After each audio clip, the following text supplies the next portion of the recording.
Hello, everybody, and welcome to the Sustainability Startup Slam at the Greentech Festival 2021.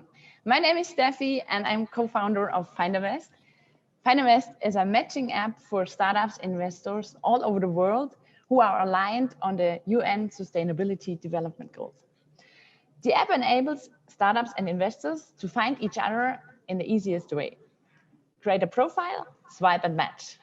We started here at the Greentech Festival, the sneak preview of our app.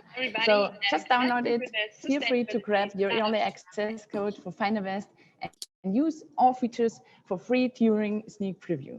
So be a first mover. I am your host today with great support of Dale from the Greentech Festival team. Hi, Dale. Hey, thanks so much, Steffi. We're really happy to be here. It's our first Sustainable Startup Slam, and it's something we're really excited to support. I'm the head of conference for the Greentech Festival, and we actually want to build this up over the years. So we're really excited to be working with Hyundai, with Samsung and SRP.io for the project. And I'll be looking after the background, just a couple of basic information for the people in the room. When you've got a panel discussion, this is just the room for the speakers. So don't be concerned that there's only, say, 5 to 10 people in the room. The mainstream's going out of our homepage and across YouTube as well. And people who type the questions into the YouTube channel will actually give them to you when you're in. So we really hope you enjoy the today, and welcome from the Greentech Festival. And I guess Steffi, we can kick off. Yeah, great. Thank you very much. So I am very happy that Steffen Ganders, Director of Corporate Affairs of Samsung Electronics Germany, is with me on our digital stage today. And I can ask him a few questions about Samsung for Impact. We will also take a closer look at the Samsung Zebras, who you can find at the Greentech Festival this year and also at Findervest. Hello, Steffen. Big pleasure to have you here. Well, nice to meet you. And it's a great honor, actually, that I can be here on behalf of the company, on behalf of my team. So thank you very much for giving us the opportunity. Yes. So what exactly is Samsung for Impact? Well, we have actually created an accelerator program over the last recent years, actually, because we understand that there are a lot of new challenges all about the world. We are in the middle, or more, hopefully more in the middle, coming to an end of a global crisis with COVID-19. And I think we have a lot of challenges, which is, or the society is facing, actually. And therefore, we look for startups who are really looking into these societal challenges as part of their business idea, as part of their DNA of the concept. And try actually to support them so that they can grow, because they face specific challenges. It's different to startups, which are very much focused on profitability as a forefront. And therefore, we created this accelerator program with fantastic partners, with the Impact Hub Berlin, as well as an implementation partner, and as well with the SEND, which is Social Entrepreneurship Network Germany. And from that end, I think we created a very good accelerator program, supporting them about a very half a year program time. And I think it's a matter of trying to find partners or startups which combine, on the one hand, sustainability in the business idea, as well on the other hand, profitability. So that they are both, actually. And this is why we call them Zebra startups. This is actually behind the program. We would like to create an impact by supporting drivers, young founders, having digitalization in their center, and having this kind of entrepreneurial spirit combined with engineering competencies. Great. And who are your partners for Samsung Impact?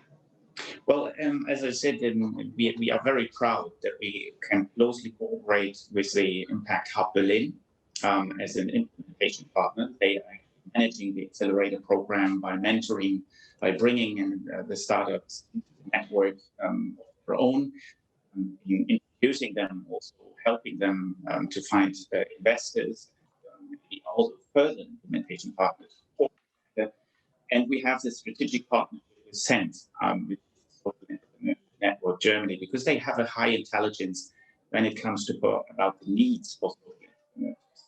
They created this annual social entrepreneurship report. It's a very, very good basis to understand what are the needs of this specific type of startups, where are the challenges, and how can we customize our program so that exactly we can deliver that help and that support for those startups need. Okay, great. So the next part will be a talk about social, profitable, and digital new startups about the Generation Zebra with you, Leon Reiner, as co-founder and managing director of Impact Hub Berlin, and Katrin Elsmann. So welcome on stage. Hey guys, really great to be here. My name is Leon. I hope you can see me well enough. Great to be here today and hoping to see Katrin as well coming in. Yes, I think now it's working. Awesome. Hello, everyone.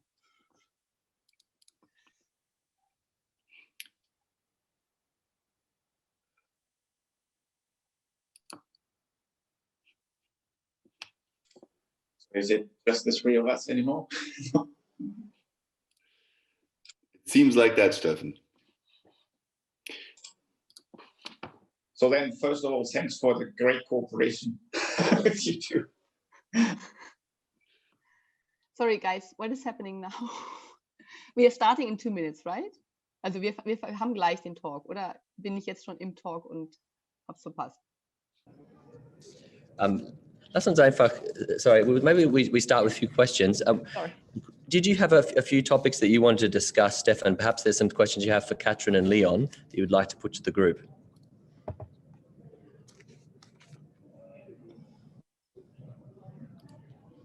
Sorry guys, I need to switch off the background because you can't really see me otherwise. Yeah. I Steffen, think you're having some problems with the audio at the moment. Leon, do you want to start by giving us a quick introduction to who you are to the audience? Sure. I'm out. And you tell me when we're on? Is that now? Yeah, you're on. So yeah, go ahead. Thanks. Cool. So hi, everyone. I'm Leon, founder of Impact Hub Berlin. Really happy to be here. Katrin, Steffen, and me have been working together on this program for 3 years now. And I think it's a really, really great match, as Steffen already pointed out. As Impact Hub, we really bring kind of the track record and the experience of working with the next generation of entrepreneurs, how we like to call these amazing zebras, combining sustainability, impact, and actually business acumen, business sense. And together with Katrin, who has in the past years at Send really united over 600 social entrepreneurs in Germany to speak with one voice about what they need and what kind of support they need. And we were so happy to be asked by Steffen and Samsung to help them build up an acceleration program, because they realized as an electronics giant worldwide, the topic of sustainability is something that really needs to be put on the map and something that needs to be close to their core business and is really strategic to them. So for us, these past years have been really, really exciting, and having startups like the ones that you'll see in the pitches after this talk in our program really, really shows where impact and classic startup sense intersect, and that's really great. My feeling is Steffen had no idea that he had to actually ask questions. Yeah. It's okay. I think they also didn't know that they were live. Yes. Katrin, maybe we want to hop in. I think, how did it for you? Like, how did the sector develop? Because I think seeing the startups we have in the program, it really shows how professional things have become. How does that show in your membership at Send Germany? Yeah, absolutely. Thanks, Leon. We started Send 4 years ago. Leon was one of the founding members and part of the founding board of the Social Entrepreneurship Network Germany. And since the very beginning, actually, we've been also in exchange with Samsung. I have to say, one of the very, very first project I remember in autumn 2017 was already with Steffen and Peter and his team from Samsung. And we've seen a huge development over the last 4 years. We have grown our membership to over 700 members all over Germany. And we've seen also that the topic of social sustainable innovation becomes much more important all over. I mean, in the private sector, corporate sector, but also within politics. And this is something that Send stands for. This is why we are here, because we believe we need a different type of innovation to tackle our social ecological challenges that we have.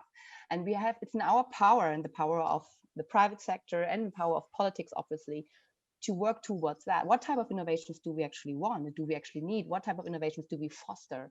And this has changed a little bit in the perception of politics, economic, civil society, I believe, to understand that we cannot just continue the way we've always been working and just say, okay, any type of innovation is helpful if it helps the comparative advantage of companies in comparison to others, but to rather see what potential we have here to actually find solutions for the most pressing challenges that we have as society. And this is what I see behind Something for Impact.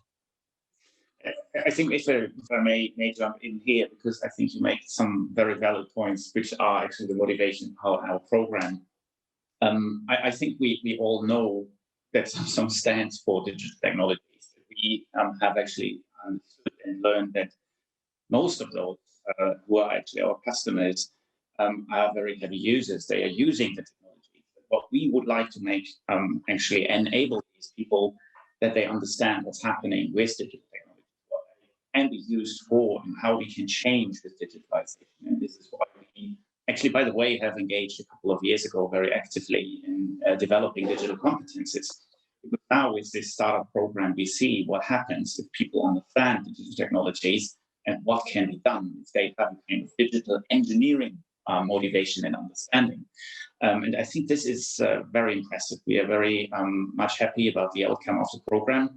And what you said, Catherine, with the mindset of those people, I mean, trying to combine, on the one hand, technology, having an understanding about how this can help to tackle these societal challenges on the other, and in the end of the day, certainly be profitable, so that there is also some sense of sustainability in the idea itself.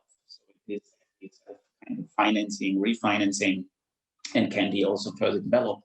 I think this gives a motivation not just for the startup sector, but it gives also motivation to the big companies, which have to transform as well, and which have to change their business model as well. And understand that there are these huge opportunities, also by cooperation or including this kind of mindset in the corporates as well. I think then we can really have a chance to change the type of business making and the type of challenging these we have.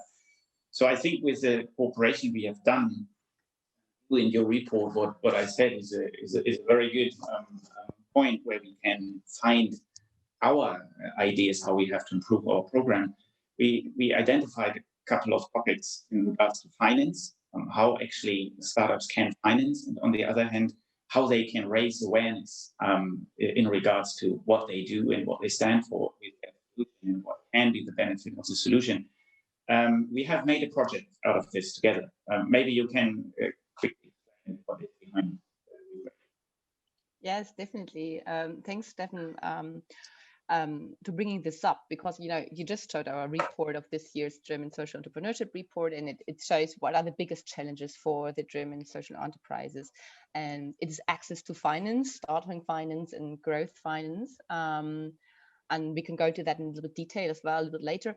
But it's also the awareness that's not necessarily there as a social startup, as a zero startup, not in the same way, because maybe you don't even have the resources to put as much as you would actually need into marketing and PR. Because you focus so much on the actual impact that you want to achieve, that sometimes it's difficult for you to raise awareness about your story, why you are there. But those stories are so compelling, and they can really be used as something for yourself, for your business, for your impact. And this is why we are launching jointly a communication guide for zebra startups, which will help all our zebra startups that we like so much, all our impact startups, to understand how they can actually deal with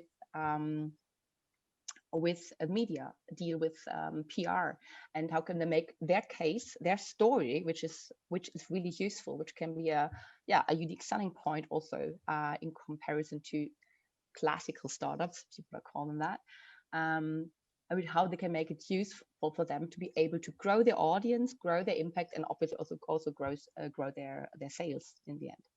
And I think if it's correct, everyone can download it, right, from your website or something like that, or it is actually the plan really to have this, make it available for everyone. Yes, yes. Maybe I just want to go into the implementation. So Leon, maybe I can give, or we can get some insight from your experiences in the whole program. And we have selected these startups in October around Findervest. So these selected startups went then into a 6-month program together with you. Can you possibly give us, the audience, a bit more explanation? What was your learning? What was your impression, and how we actually approached startup support? And what was actually in the end of the day? We are proud, but maybe you can give some insight. Really happy to. So I think we come from a place where many startup programs were very, let's say, school-like. There would be many kind of workshops, one-to-many formats. So these kinds of things that you kind of think about when you hear the word accelerator, oftentimes at least.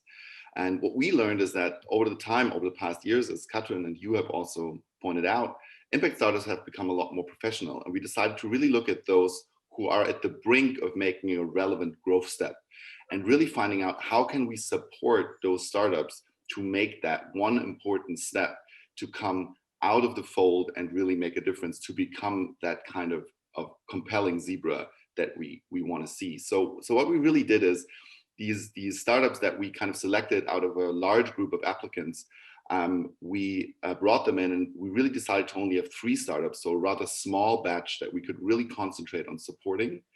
And we really sat down with each team and tried to understand where they were at that specific moment and what their unique growth challenge at that point 6 months ago was, so that we could basically cater a program and support that would help them overcome that growth blockade exactly. So in some cases that might be sales, in some cases that might be a new PR strategy, in some cases it might be the team growth that is coming towards them that really hinders teams to become successful and get over the hump of growth. And this is what we now did over the past 6 months. We created an individual roadmap for each startup and really helped them execute on one strategic growth project that, as we now come to the end of the program, has really helped them take the next step.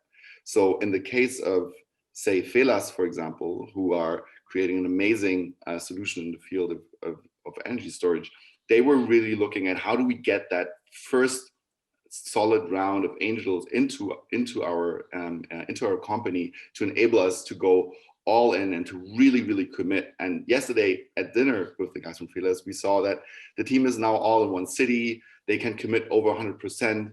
They've really made that next step to become professional. And this is also true for other teams. But I think what really differentiates the program that we were able to create in this kind of collaboration is that it really caters to the specific needs of each startup rather than give a one-size-fits-all. And that, I think, really makes a difference to help them be successful. We had 2 more startups actually in this final round, which was one is Prix, which actually tackling, I would think, a key or major issue in regards to CO2 footprint when it comes to the point of online retail, and actually addressing typical misdirected user behavior. If, for example, you order clothes and they do not fit, you just send it back. And they use technology with AI actually to measure the size of the clothes already in advance online. What was their main topic you have addressed in this program?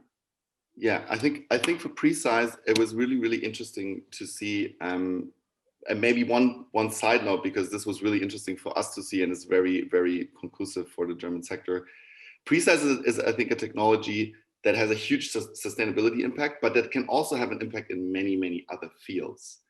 And interestingly enough, when we took Prix into the program, there was a lot of feedback that this is not solely a sustainability solution. And it was really interesting that there's people out there who would think a zebra startup, can only have one single impact.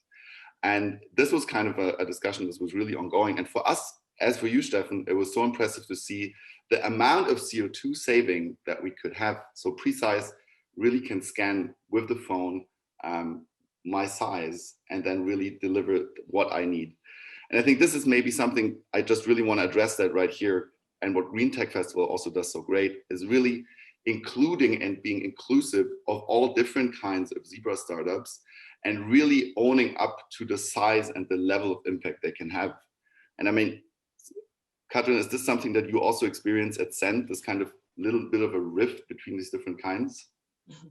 Yeah, of course. I mean, the spectrum is very heterogeneous and very broad.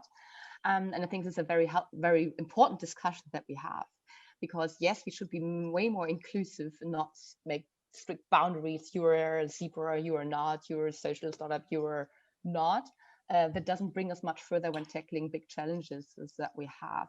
On the other hand, I understand the discussions because we obviously know that sometimes the kind of external costs that you think you're going to saving in the end, if you grow big and you have different investors coming in who might have a different mission than you have, this may change. So it is obviously a discussion that is important to have to make startups, Zebra startups, also aware of the challenge that will come with new investors coming in and obviously a growth strategy that could also then in turn maybe reduce the impact, because I love the idea of Prix, because I hate online shopping because I hate sending stuff back. So it's definitely something which I would use greatly. So it's not about Prix per se, but I understand if people say, oh, well, then everyone is shopping more, and does that help us in terms of reducing CO2? And I think we have to have those broad discussions because it gives us a more clarity about what we want. And discussions are always useful, not making up building boundaries or walls and excluding startups or organizations from the impact field. And maybe just because we've now talked about two of the startups, maybe also naming the third one by name, Aurora Tech, which was the third startup in the fold using satellite imaging and technology to prevent forest burns. Sorry, my English is leaving me. Forest fires. And that was even, and I think is a great example for how compelling a story can be, so compelling that even Nico Rosberg yesterday came to the Startup for Impact stand to really find out about the technology, because it really shows how these kind of cutting edge technologies, when really put into perspective with global challenges, can make a huge difference. And who would have thought when maybe in the beginning talking about satellites that this was the impact that this could have.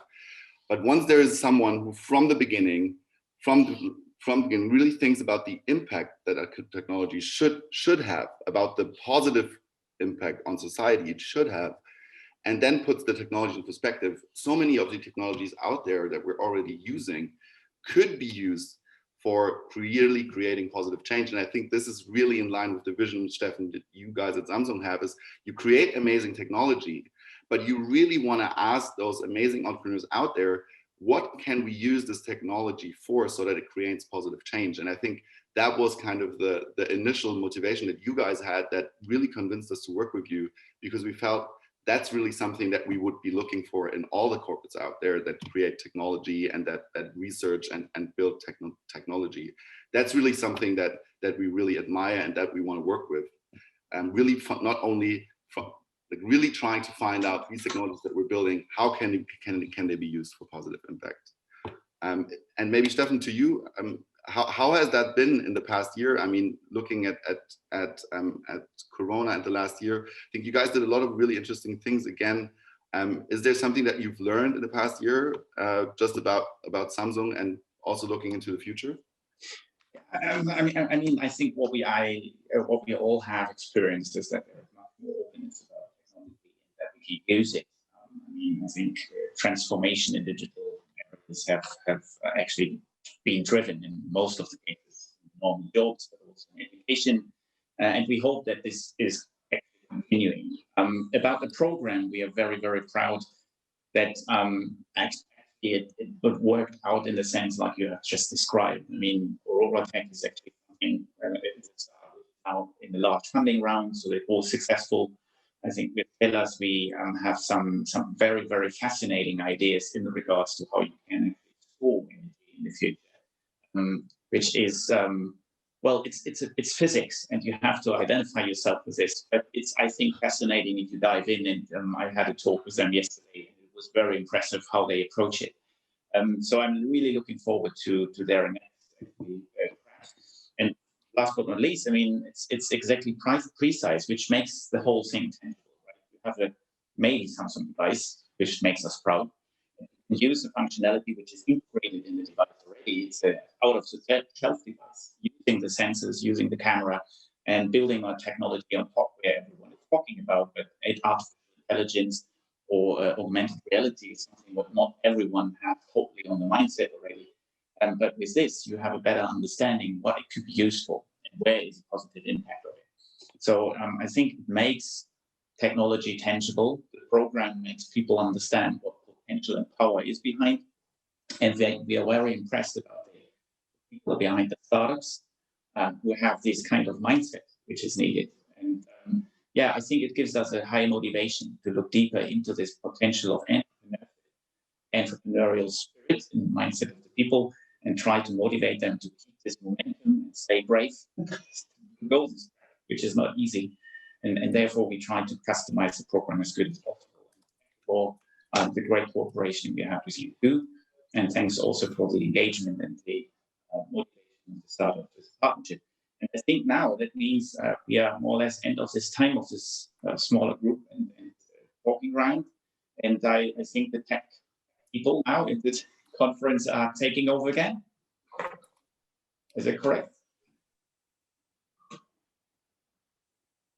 Yay, wow, many thanks at this point for this exciting exchange and the insights, dear Leo Reiner, Katrin Elsmann, and Steffen Ganders. And now we're starting our first round of sustainable startups supported by Samsung for Impact. So that will give you a rundown on the latest innovations, new ideas, and brilliant business models. So clear the stage for the Zebra startups Prix. It's presented by co-founder Awais Shafiq. All right. Good morning, everyone. Are you able to hear me properly? Right. Okay. I will take it as a yes. Thank you very much for having me. It's an absolute pleasure to be here on this platform. And it's very impressive to see what all the companies here are doing today to actually help the planet and our environment. My name is Awais Shafiq, and I'm one of the co-founders and the chief product officer at Prix. And at Prix, we've taken on the challenge of preventing 15,000 tons of carbon dioxide being emitted into the environment by 2023. So this seems like an abstract number, but in putting into perspective, it is equivalent to 30,000 cars on the road for a whole year. And this is the carbon dioxide emission that is being prevented with our technology. And we're doing this by solving one of the biggest problems in fashion, e-commerce, the problems of the huge returns. And as from a user, we've probably experienced this so many times that when you go to a new shop or a new brand, or you're buying a new product category, you don't really know your size, or often your body is changing so much that you don't really know your measurements. So most of us, what end up doing is we just buy multiple sizes of a product, and then we see what fits, what we like, and then we return the second one.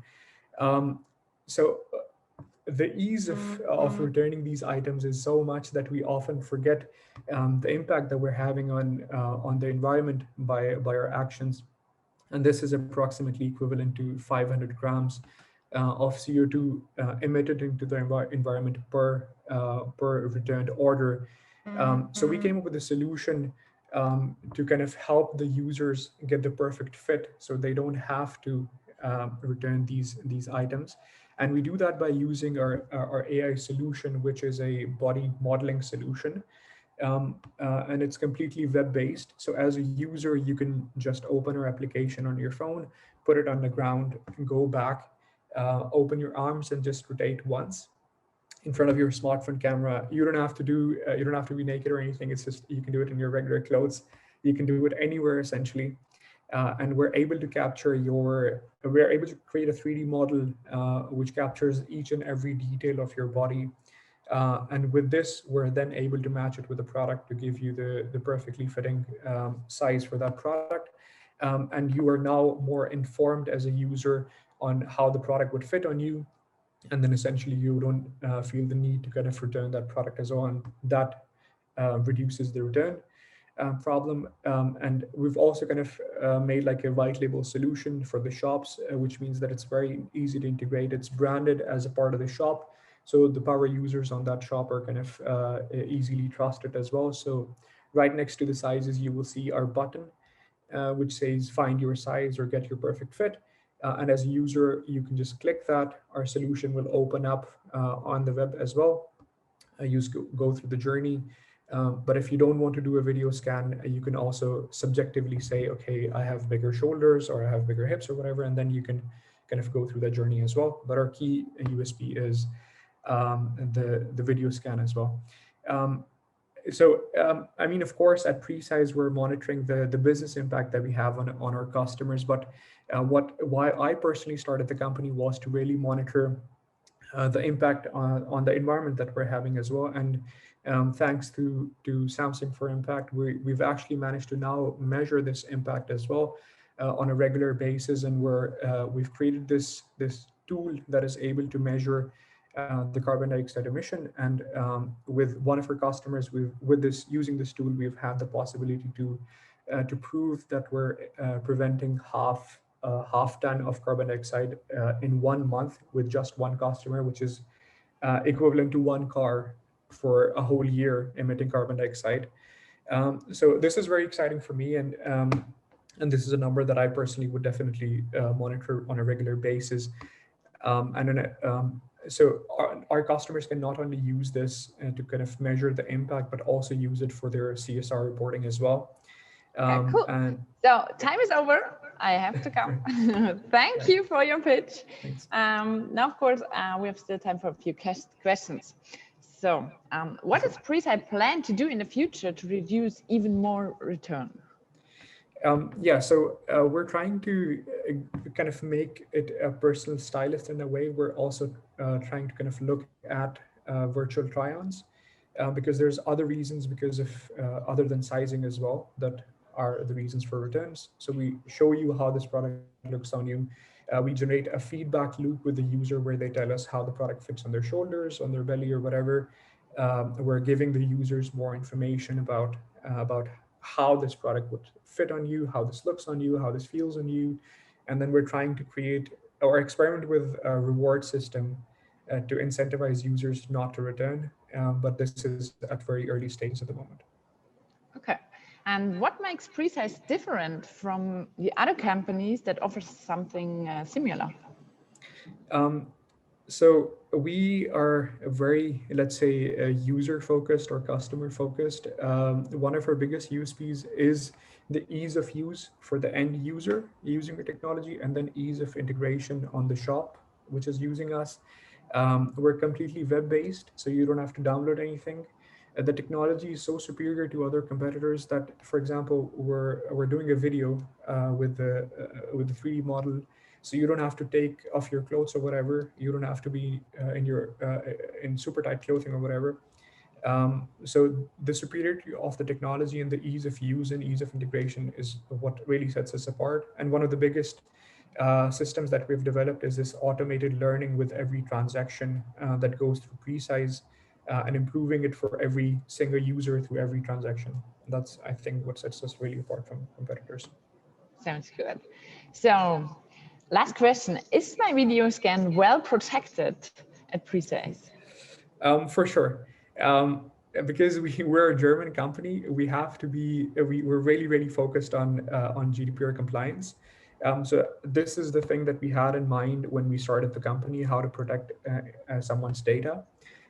So we never really ask you about who you really are. If you're doing a video scan, your face is immediately blurred. The video is, the measurements or the 3D model is calculated within seconds, and everything is deleted afterwards. What is really left is just your measurements, so we can match it against products. So it is for sure really protected. The servers that we're using are in Europe, so everything is GDPR compliant. Okay, well, great. So many thanks for this strong performance and good luck for your future.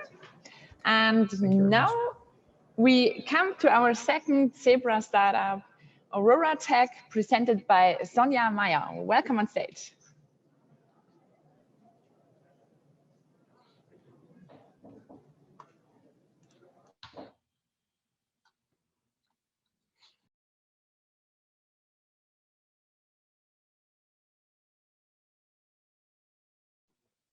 Hi, everyone.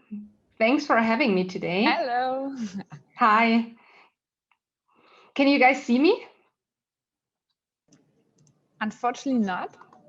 Okay, because I can see myself as well.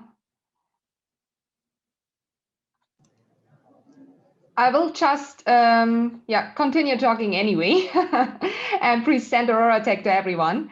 Hi, everyone, and thanks for having me today. My name is Sonja. I'm part of the management team at Aurora Tech. In the following, I want to show you how we at Aurora Tech are using new space technology for a sustainable Earth. So Aurora Tech is a spin-off from the Technical University in Munich and has been founded in 2018. Currently, we are a team of 47 people tackling one important problem, and that's wildfires.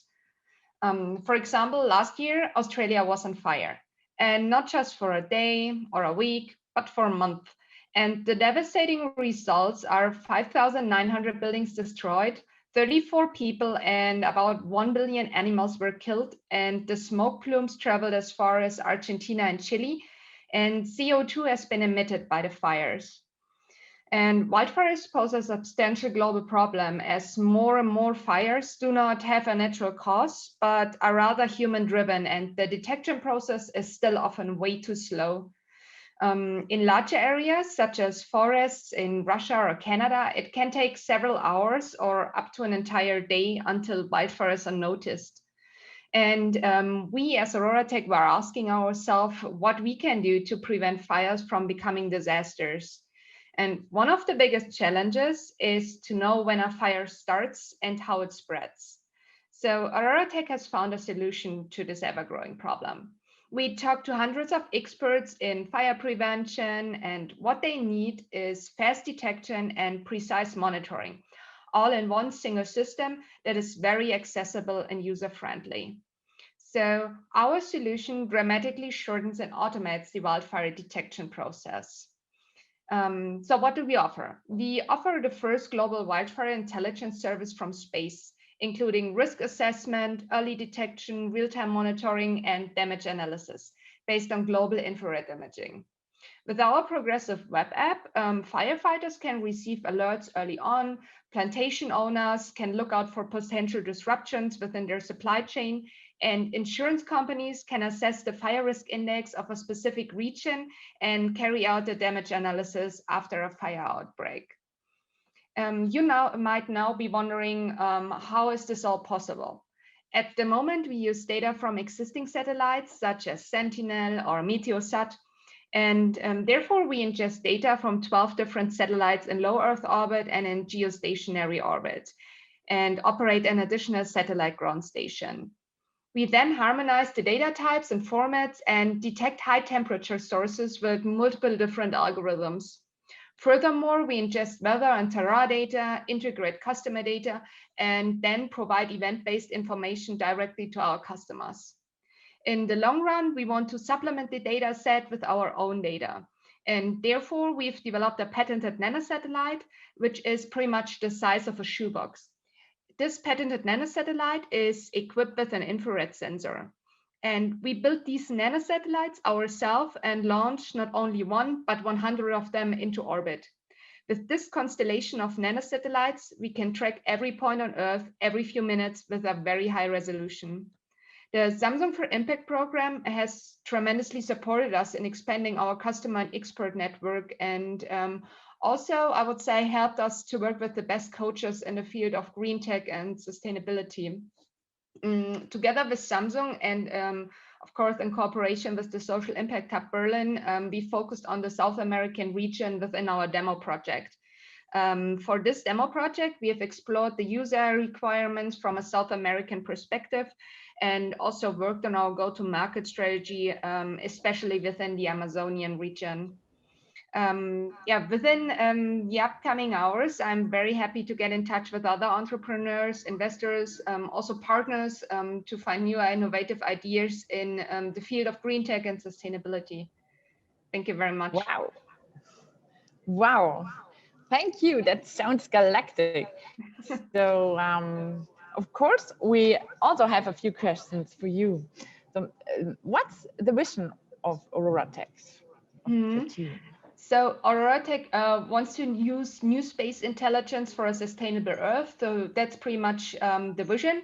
And what this means is that we are not just thinking about wildfires, but also thinking about other ways to use our worldwide infrared data that we are generating from the entire Earth. So 3 other use cases in scope are, for example, severe weather monitoring. We are also looking at urban heat mapping and evapotranspiration in the agricultural field. And we hope that we are not just having an impact in the field of wildfire monitoring, but in many more fields where our infrared data can be helpful.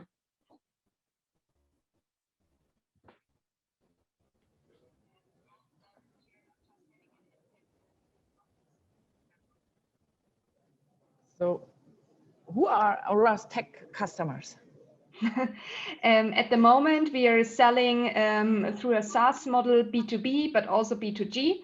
In the field of B2B, we are selling into the field of commercial forestry, also plantation owners. And B2G, we have the different firefighting stations, the governmental organizations. Plus, we also focus on NGOs and research centers and have first pilot customers in the field of the insurance sector. So it's a very broad customer spectrum. Yeah, cool. What's your biggest achievement so far? I would say one of our biggest achievements is the closing of our Series A funding round. We just closed our Series A funding round with $7.1 million US. But also we are pretty proud of closing our first deal with important customers, not just within the European region, but also in Canada, Australia, also the US. And another thing that we are very proud of, our projects together with the European Space Agency called ESA, and our team growth. So we started in 2018 with pretty much 5 people, and now have a team of almost 50 people. So that's pretty cool. And one thing we're looking forward in the future is the launch of our first satellite this upcoming November. So yeah, really looking forward to collect more and more achievements. Thank you. Very interesting. Thank you for these insights, Sonia, and good luck with your team. Thank you, Now Stefanie. It's time for the first round startup. And welcome on stage, Justin Scholz, and he's CEO of Fellas. Hi, thank you for having me. I'm Justin from Fellas, and thank you also for hosting and the great program from Samsung. I honestly say that it's been very helpful, and that's always good to have. Now I have some technical problems.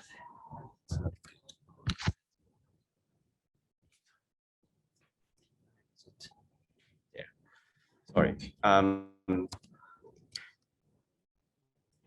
Share my screen. So what do? We have one simple measurement or one simple problem that we want to solve. We want to store electricity. We want to store lots of electricity, and we want to do that cheap and sustainable, and that also needs to be flexible. Because let's talk about the problem that we're solving. 30% of the global CO2 emissions were just to coal-fired electricity generation. That's an incredible amount. It's almost unbelievably big. So that's the one world we're living in. We also, in the same time, nowadays live in the world where in the history of humanity, as has been shown last year, It has never been cheaper to produce electricity. And the cheapest form of production is not fossil fuel, it's not burning coal, it's renewables. So it really makes you wonder, why do we live in two worlds on one planet? What is wrong? That doesn't even make economic sense. What is missing? Something is missing. And what is missing is really a cheap and sustainable large-scale energy storage, electricity storage. And that's what we're doing. And we're not building another battery, used or built on lithium-ion technology. We are using liquid air energy storage. So if really long story short is we can take the air we all breathe and have in virtually unlimited amounts on this planet, we can use that to store electricity. So the resource we're using is essentially free and available everywhere. And in our process, which is a thermodynamic process, we use mainly steel and gravel for that process. Now, what makes us unique, what makes us superior? It's on the one hand, the flexibility, because it's a containerized solution. So it's a solution that I can bring to my customer anywhere, like no matter if it's in Africa and South America or in Europe or wherever, it's very easy. The low cost is a big aspect. So we want to drive down the cost of storage capacity. So how can we store lots of electricity, like the midday sun into the storage? That is a big focus. Areas as storage is just very nice because we have it everywhere. We use proven and reliable components. There's no toxicity involved in the system, and we can do that with local supply chains. Now, who are our customers? We have three different groups. It's on the one hand, the people who build and operate PV and wind farms.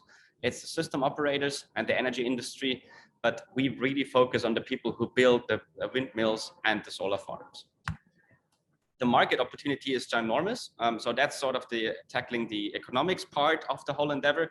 We're talking about 120 million beachhead, but really talking about a 500 billion euro opportunity in the next 20 years.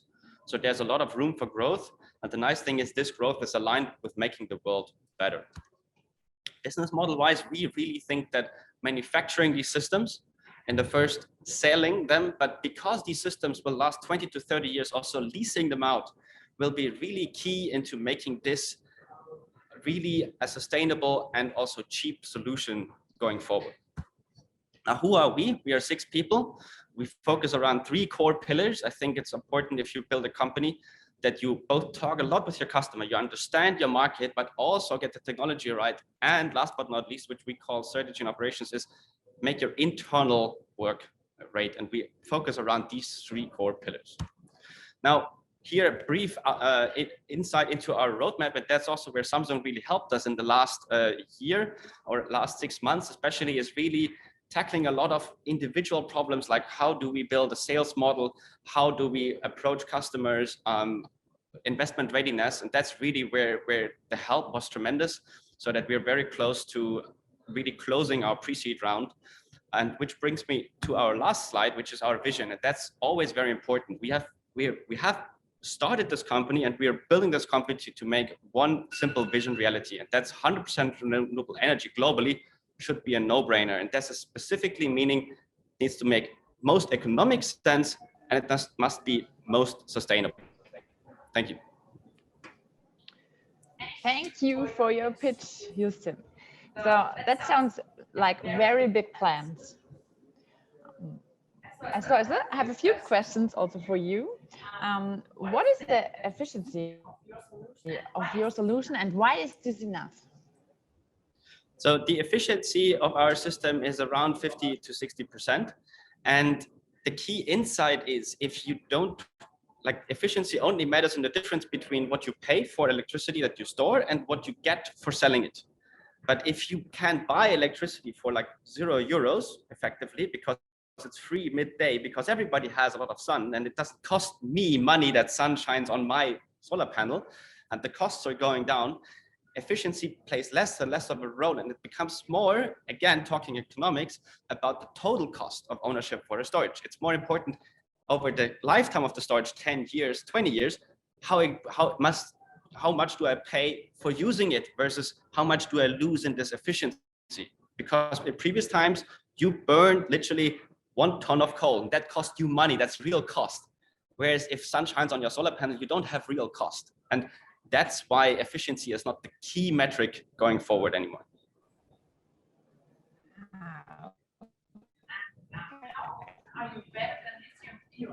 And how are you better than lithium-ion storage? So with lithium-ion storage, it's built for different customers. So your key optimization target with lithium-ion is you want to have the highest energy density, and you want to have them lightweight because you put them in cars and phones and all sorts of usually somewhat used in mobile applications. Whereas if you have a stationary storage that is just on some field somewhere, you don't necessarily care that it's like especially light, and you still have the fire hazard. So our system can't burn. There's no toxic material. The materials that we use are greatly available and independent of the lithium supply chain. And the energy density is still very advantageous for us. So that's how we're better than lithium. So, and why are modular and mobile solutions getting more and more important? So what we mean with modular and mobile is, if you remember or thinking back on my pitch, we have a containerized solution, and that means it's a standard freight container. So if you want something that is ultimately mobile, it lasts 20 to 30 years, but it might be used for 10 years in Australia and then maybe 10 years in Europe. How do you do that? The best thing is if you just pack it up in a container, because if there's one unit that you can move easily everywhere on this globe, it's containers. And that's why a solution, if it's long lasting and flexible, it needs to be mobile in a standardized way. And that's why I think also it becomes such a unique value add in contrast to other solutions that is really going to help going forward. Cool. Yeah, it's really great, and thank you very much. And yeah, now with a quick look at the time, our first round comes to an end. We would like to thank you, our partner Samsung and their Zebra startups, for an exciting first part. Now we take a short break, and we will see you soon back at the Sustainability Startup Slam at the Greentech Festival, presented by Findervest, the matching app for startups and investors who are aligned on the UN Sustainability Development Goals. Great. Thank you.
So, hi guys. Hey Steffi. Hey Shalina. 11 o'clock. Hello. Hey, great to see you. Hey. So,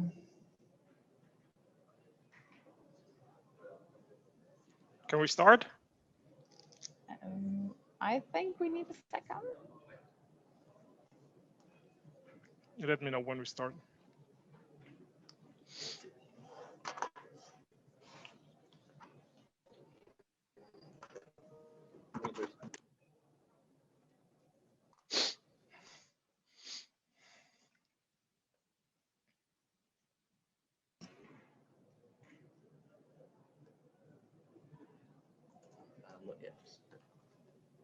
Hey Dale, great to hear you.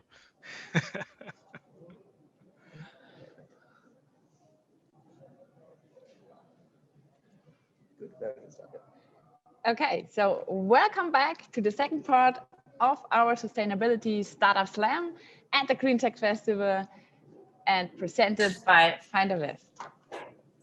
So I would like to warmly welcome Philip to our stage. Philip is head of our partner SAP.io Foundry in Munich, and SAP.io helps innovators to start up and scale with SAP. The SAP.io Foundry is our global network of equity-free startup accelerators. And since launching in 2017, have helped more than 270 startups across all lines to build products, find customers, and change industries. They are running programs per year in each of their 8 foundries worldwide. Steffi, I think Dale needs to mute. His microphone is open, I can't mute. Okay. So let's try it again. Yeah, and yes, welcome Philip. And yes, I hereby hand over to you and your presentation for SAP.io, ready to roll up your sleeves and drive impact. Sure, thank you, Steffi. And awesome lineup, right? So I love really also what Samsung is doing for the Samsung for Impact program. And coming after them is also a great pleasure. And especially what's coming the whole day now, right? So what the next things are. So the whole startup slam, seeing our 12 startups, pitching, presenting, and getting your feedback on them, as well as having afterwards a panel discussion with Alexander Holst and with Arne. That I think that will be also very interesting. So let me give you a short overview what we're doing at SAP.io and why we're doing things and what we're doing in sustainability. And for that, I will share my presentation. Give me a sec. Sharing my presentation. You should see my presentation now, and I go in full mode. So you see it. Steffi, give me a just shout out if you see everything, if it's fine. Yes, we can see everything. Perfect, perfect, perfect. So let's start. Short disclaimer, we need that SAP. Have a look. Let's go forward. I'm Philip. I'm running the SAP Foundry Munich. My legacy is I worked in corporates. I worked in consultancies. I built up startups. And now I'm at SAP working on innovation with our customers, with startups, and really also foster innovation inside of our company. Think about SAP, SAP.io. We have 9 offices dedicated only for startups. So we call them foundries. And these foundries are actually from Tokyo to San Francisco.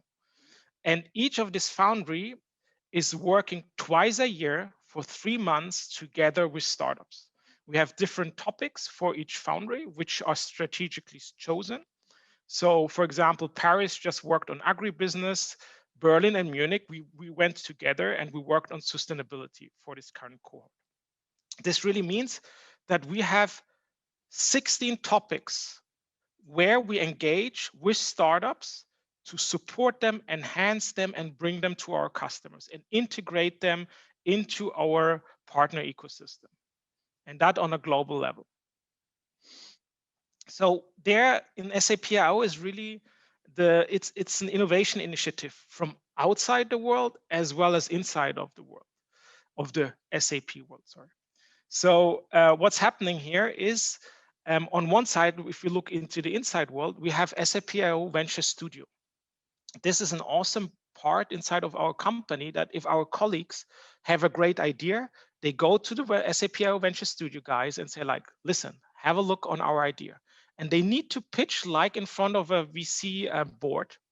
And then they decide if they will invest into that idea inside of SAP, and they will grow it inside of SAP. The other part internally for innovation is the entrepreneurship program. So with Venture Studios, you have already more or less a team who wants to do something.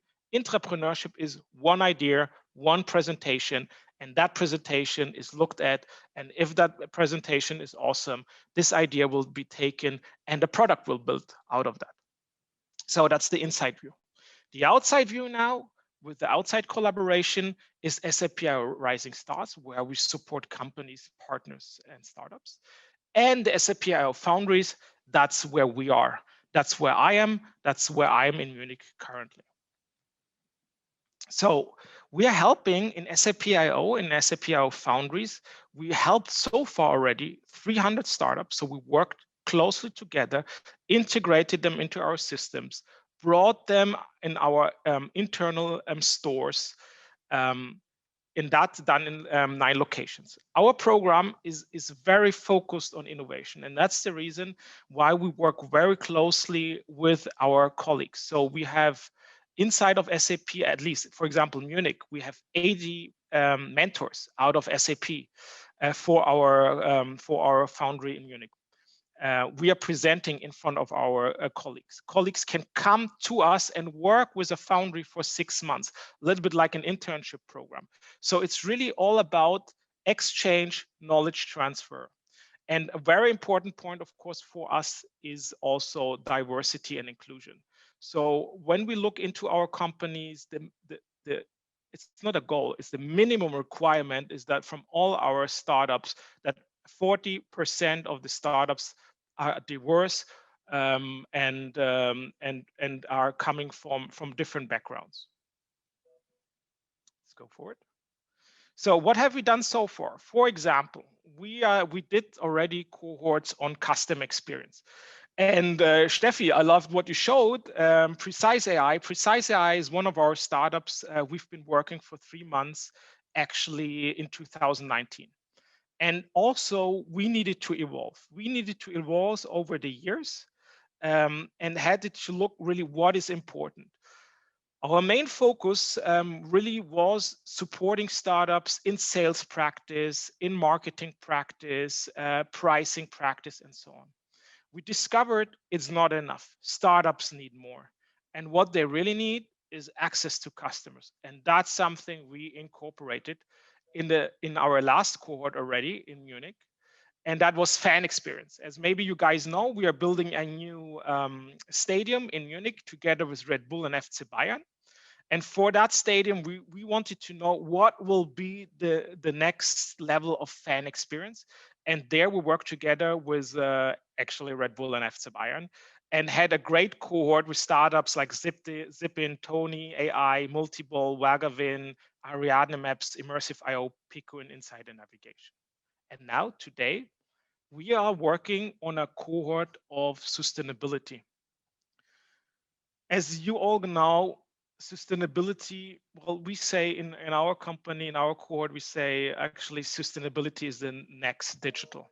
So it will have such an enormous impact that we now need to go bigger. So it was not enough just one cohort working on it, like Munich or Berlin.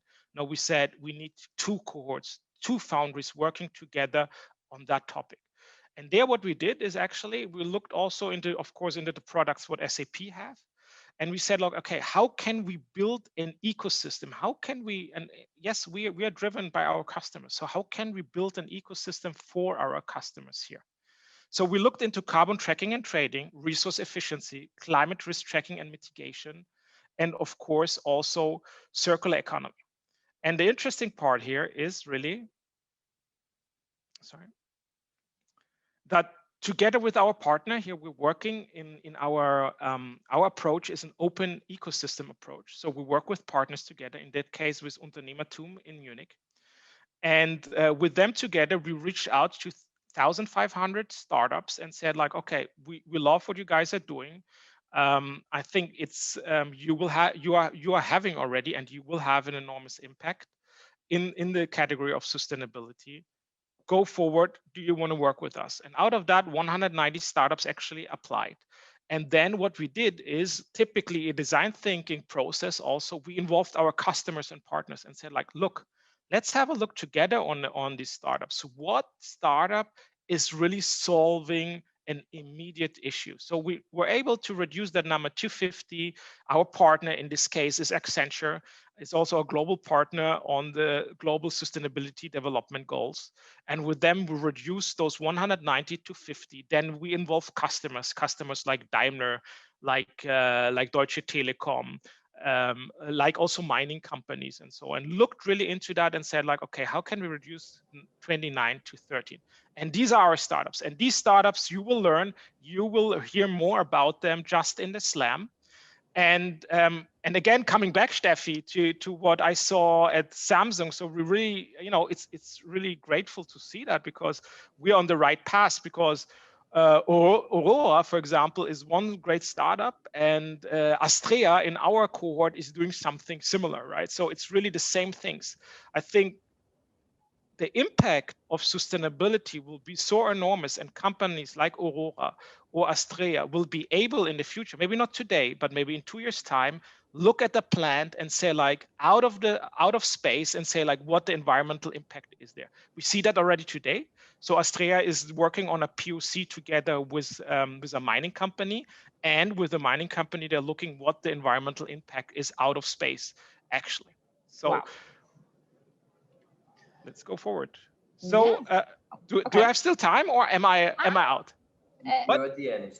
Yeah, I'm at the end. Okay, so I'm happy that you guys see the slam, right? All best to all the startups. Looking forward to it, and then also happy having another session with our partner Accenture. Thank you very much, Steffi.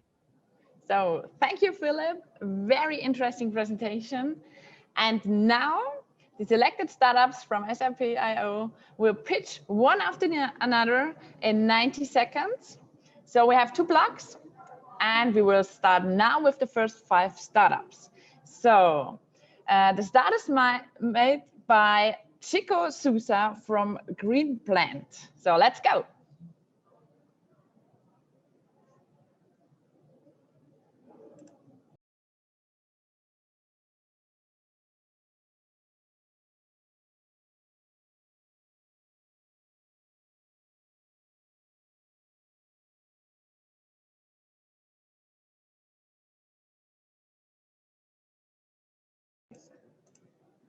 Okay, so we need 1 more second just to find Chico. Okay.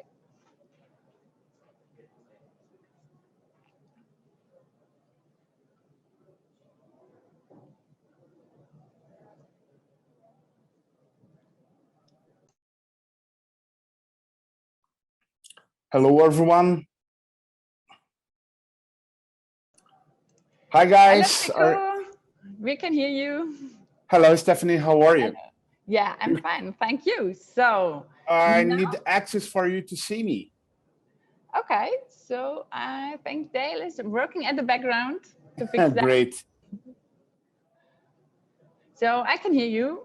Amazing. Great to know, but I don't have the image, and also I don't have the share screen access. Okay, one.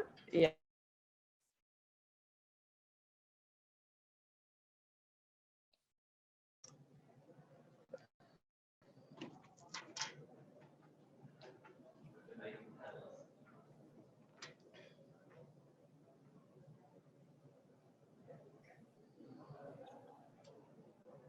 Well, maybe if I can start without. Yes. Okay, great. So. Okay, now you can start at the go from Dale.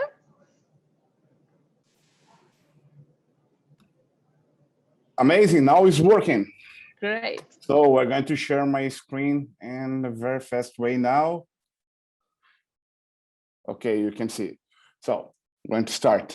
Hello, everyone. I'm Chico Souza, founder of Greentech in Brazil, and we are a blockchain as a service that help private companies and municipalities to accelerate the sustainable production. We know that the world generates over 10 billion tons of waste per year.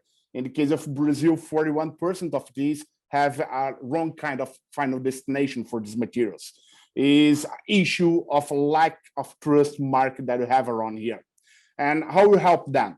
We apply real-time traceability with blockchain, and we control from not only the waste disposal, but the extraction of raw material, the manufacturing of the goods, and the disposal of them, applying blockchain technology and traceability.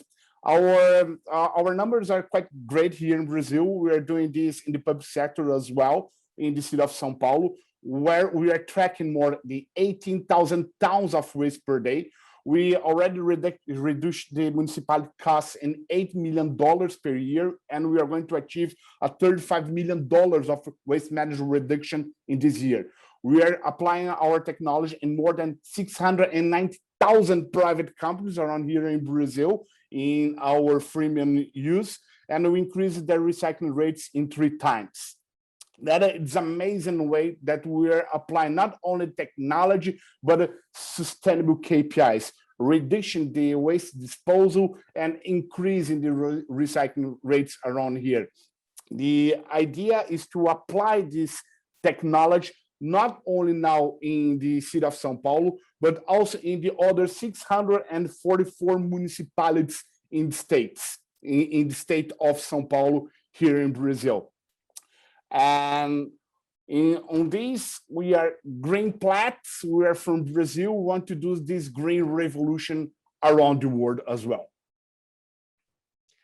Great. Thanks so much, Chico. I'm Dale Rick, and I'm co-hosting with Steffi. And I'm going to shoot a couple of questions in your direction now. Incredible solution that you've developed there. Something that really interests me. Have you noticed changes in consumer behavior and changes in company behavior in terms of when people get this information, get more feedback? Are they becoming more aware and more willing to consider their footprint and how they deal with waste in their projects? Yeah, I can see not only the consumers, but also in the politicians. After the deployment of the software, they also changed some regulations. So we started this in 2019 in the city of São Paulo, and now this becomes a federal law in Brazil. With this, the numbers in the city of São Paulo, we had a reduction in the plastic bags consumption in 27%. Wow, incredible. And in terms of the blockchain solution, how do you deal with certification? Because I know that with blockchain, there's been problems in the early implementations where it's easy to just fake one step and then you end up with certifications actually being meaningless. You're right, Dave, because blockchain is not a silver bullet. Okay, so when we start an implementation, we don't believe in every kind of information that we track. In the reality, we only believe in 30% of this information. But during the time when the actors in the chain of the system start to put their inputs using the QR codes that we have in the municipality, we have more than 700,000 QR codes in the city of São Paulo in the different places, we are building the information and start to believe. Nowadays, we believe in 65% of the information that we track. Fantastic. Cool. Thank you so much. Yes. Thank you, Cisco. So let's go further to the next startup. Daniela Schiffer presents Changers.com.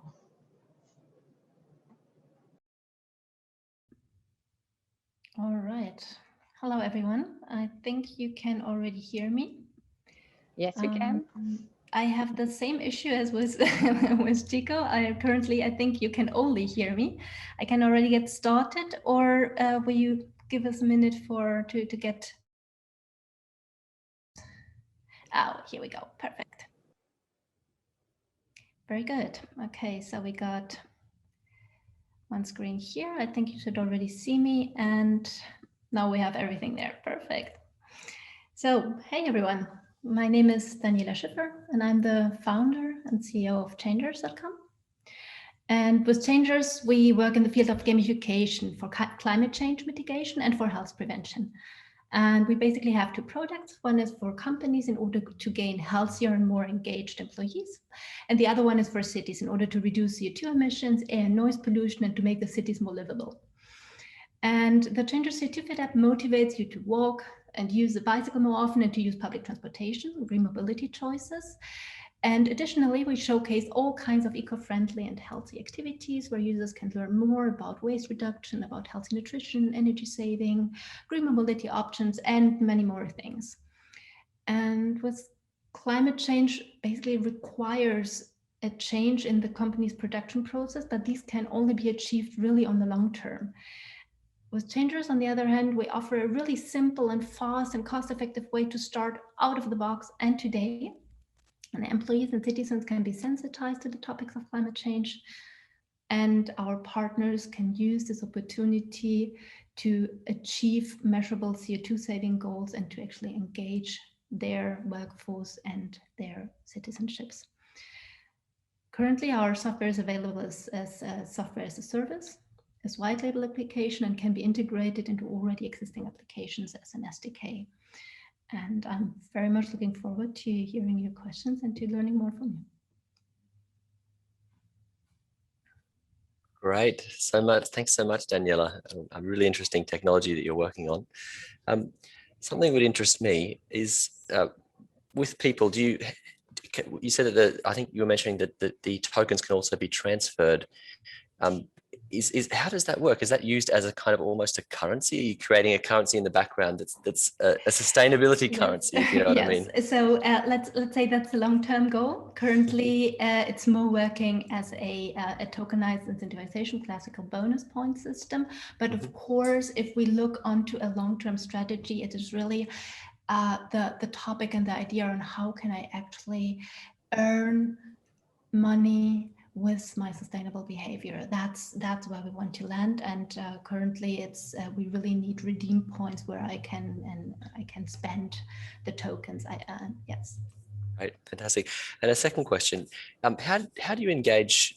You know, if you've got a retailer that you want to get on board, what's the promotion for them? Well, for retailers, in precisely, they want to just sell more. They want to get new customers. They want to retain their customers.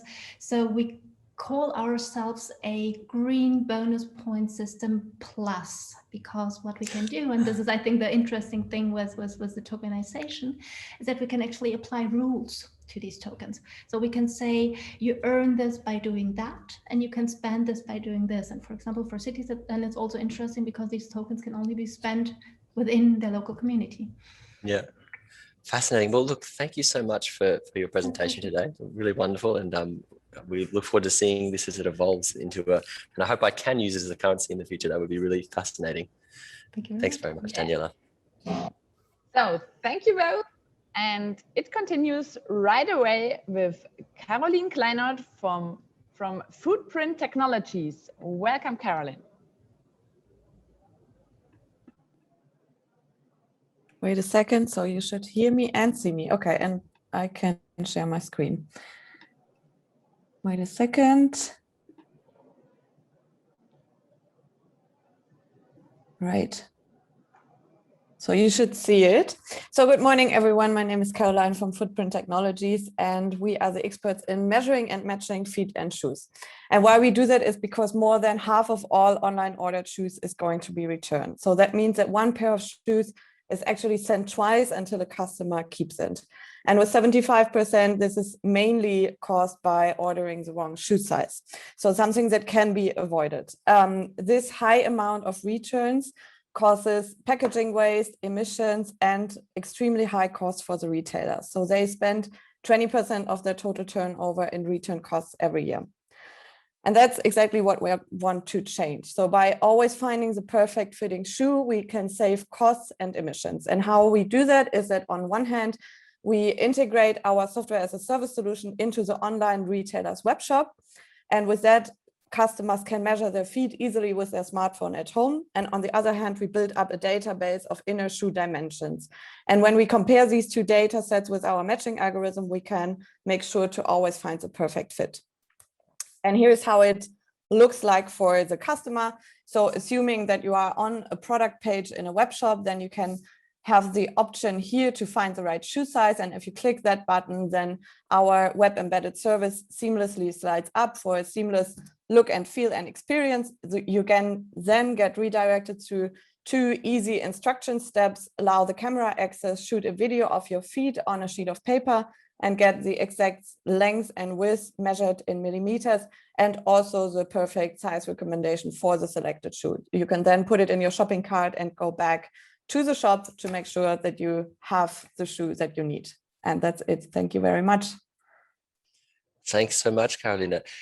It's a brilliant adaptation, or I guess implementation of technology. It's one of those examples for me that's just what I want to actually know. First of all, is at what point were you sitting there when you said, you know what we need? We need an app to fix. We can use AI to solve this problem. Can you tell me about that da-da moment that you had? Well, so we started, I mean, it was our individual problem. I was always looking for like skiing shoes, riding shoes, which are like very specific. And then we started to do some research if it's just like our individual problem or if there's other people around us. And then we found out that it's like really a thing, and it's even more a thing for children's shoes because the feet are growing so fast. So that parents need to find or look for new solutions every time. And that was the moment when we were like, okay, this problem is there and it will always be there. So we need to do something. It's brilliant. And particularly because now people are shopping online so much, you know, in the past, it was a thing to go to the shoe shop and sit there with the helpers. And speaking of children, I know the exact problem with my son. So, and particularly in Corona, tell us, actually, that can be a question. How did Corona affect the use of your app? It must have gone wild, right? Yeah, well, to be honest, we are not live yet. We are working towards a moment to get live, but we see that it is even more required than it was before because everything went to online shopping, and especially like shoe shopping. I mean, I didn't buy shoes last year, like not so much, but you have to buy shoes, as you said, for your children because the feet were growing. So you need to do it, and you needed to do it online. So it's still there. The market is like increasing. So yeah, that's at least good news for us here. Fantastic. Thanks so much, Caroline. Thank you. Have a lovely day. Great. Thank you. So, and without wasting time, we start with the next startup pitch, Too Good to Go, presented by Viola Berwald. Hi, everyone. And thank you for the kind introduction. I think I need an allowance to share my screen as well. It should be working. Should be working. Are you seeing it right now? Perfect. Then, hello everyone, my name is Viola and I'm in charge of strategic partnerships with Too Good To Go, and looking forward to show you how we are fighting one of the most massive challenges of our times, food waste. So did you know that 1/3 of all food is currently being wasted?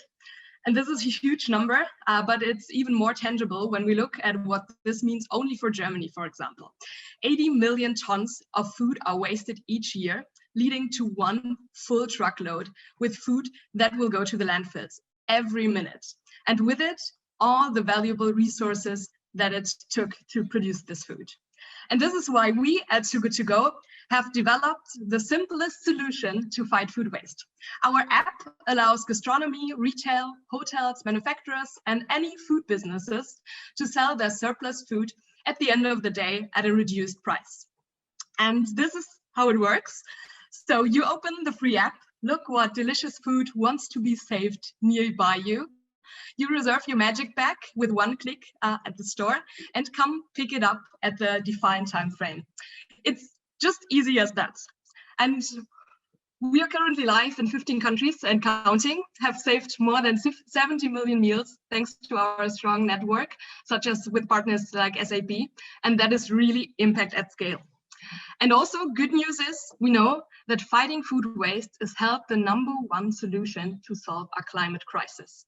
So we have it in our hands together. Come and join the biggest food waste movement in the world. Thank you, and looking forward to your questions. Thanks so much, Viola. I just want to say congratulations, because I think what you've done is incredible. The work that you're doing in terms of fighting food waste, it's so important. It's a huge component of CO2 contributions to our environment. A question I had would be, in terms of, do you give feedback to the actual restaurants and supermarkets? Because something I've noticed I've worked a bit in food waste myself. Often it happens every week, over and over again. There's more and more stuff thrown out, and I get the feeling that somehow the feedback doesn't get to the point where they say, okay, we're going to cook a little bit less, or we're going to put less on the shelves. Do you have some kind of way to use the data? Yes, we do actually, and it's really, really surprising how many partners reach out to us, because we know the partners in gastronomy, nobody really wants to have food waste and to waste their food.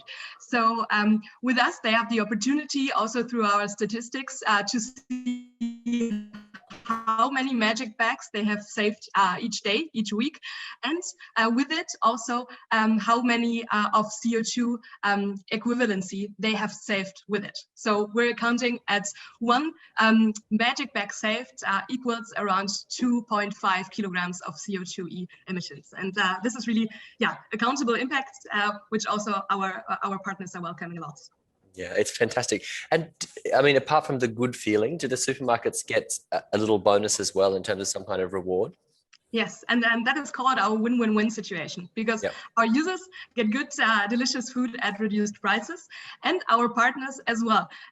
They put on their surplus mainly at 1/3 of the original price.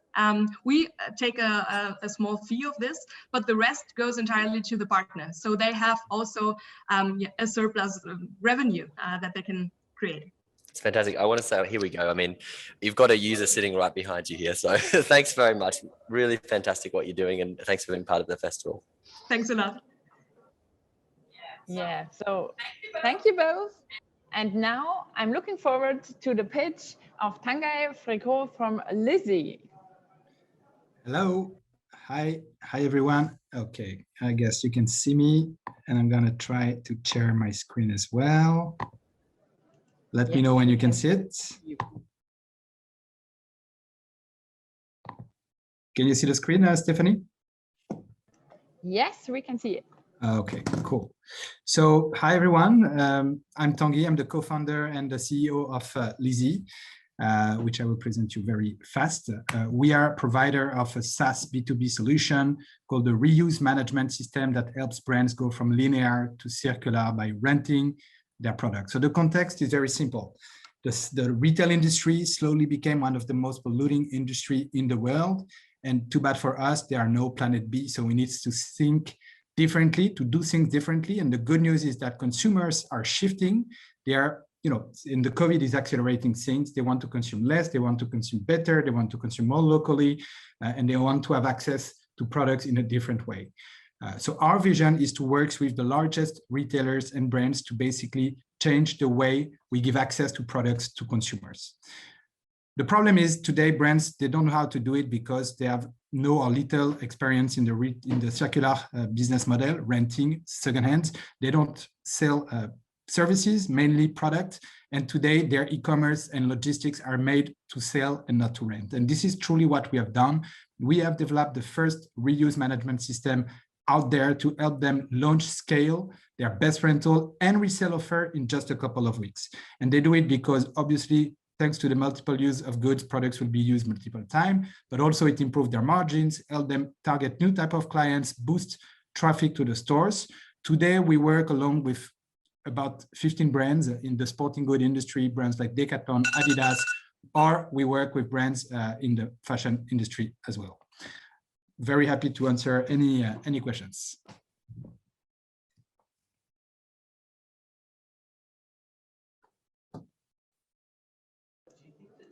Hello? One second. Can you hear me? We saw. Yes, Del, I can hear you. Sorry, I can hear you. Sorry, now I think the internet just dropped out. I was just saying we saw a transition in the software industry in the late 2000s where we stopped selling products and started selling services. Do you think the time has come for physical products as well? I think it's the perfect time. I mean, consumers, again, you know, they changed their habits during the COVID-19 pandemics and all the lockdowns. It was already happening before, but I think it's accelerated big time. We can see it on the conversions of the website of our clients like Adidas or Decathlon or Maj. They are doing super well lately because consumers want to engage in a different way with the brands they like or with the products that they need, and they don't necessarily want to buy them anymore. Owning is not a thing anymore. Like using is there. Obviously, you need to use some certain type of goods. We're talking about baby wears, kids wear. Those things are just priceless. You need them, but why will you buy them? Because in just a little time, you know, people want to just throw them away. And when you know that only 13% of the garments that are produced are recycled, well, why owning? It's fascinating, and you know, we could talk for hours about this topic because I think it's central to a shift in society that will be happening. I think that your solution will be really speeding that process up. We almost don't have time for it, but I really want to ask it, so I just will. Do you think that in terms of the supermarket industry, is there reluctance because actually it's part of their business model to keep reselling? You know, this unfortunately a side effect of capitalism. I mean, there are questions that are asked, but they know that if they don't act now, they will be eaten by, you know, like pure players that are, you know, going towards like resale, renting, talking about Rent the Runway in the States, Vinted in Europe in the resale space. So they know that they have to move, they have to go along of the consumers. If they don't do it now, they will die. So yeah, they have to be bold in some capacity and go from there. Fantastic answer. Look, thanks so much for being involved, Tanguy. It was really lovely to hear your Thanks, Dale. work. Thanks, Stefanie. Thanks, everyone. Bye-bye.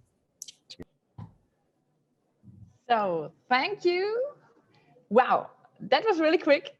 So we don't get dizzy. Philip will take to top class guests about the question, how to grow green.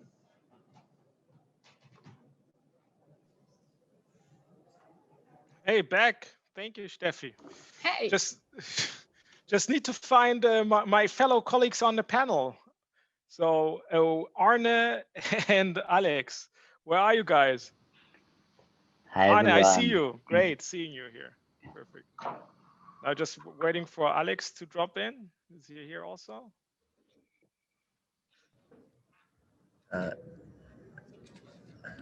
Alex is not yet there. Yeah, well, okay, so let's start. Let's use the time. Let's wait until Alex comes in.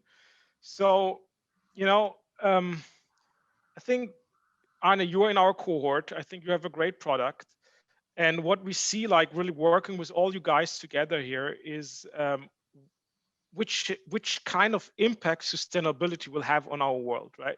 So my feeling is stronger and stronger. You know, it's really the next digitalization. You know, sustainability is the next digital here, and that's also we're putting so much efforts, right? I'm heading the SAP Foundry Munich since several years. Arne, please present yourself and just explain us shortly what you're doing. Yeah, really happy to do this. I'm Arne Kittel, and I'm co-founder and CEO of Carbon Minds. And we provide environmental data for chemicals and plastics. So basically, we model entire supply chains in order to understand how they work, where are the emissions coming from, and how the emissions differ from supplier and supplier. And this is important because companies' emissions depend so much on what they buy and who they buy it from. So with our data, they can find the most sustainable suppliers and finally reduce their climate impact of their entire company. Yeah, so I think really what we saw now, we're working with different customers in this cohort, right? So out of different industry, automotive industry, but also fast moving consumer goods, mining. And what was interesting everywhere is which stage we are in, right? So we really see that these customers are now looking what's happening in their company. But the next step, which is is what's happening outside of the company. And I think you can tell us a little bit what you're doing there. Yeah. I think it's a really crazy time. So just a few years ago, when I saw the implications on the climate and the forecast, I was getting a bit desperate. But now I'm seeing that there's so much movement in the corporate space there. So I think companies, they start first of all understanding their climate impacts, which is always the first step that you need to do before you can start reducing it.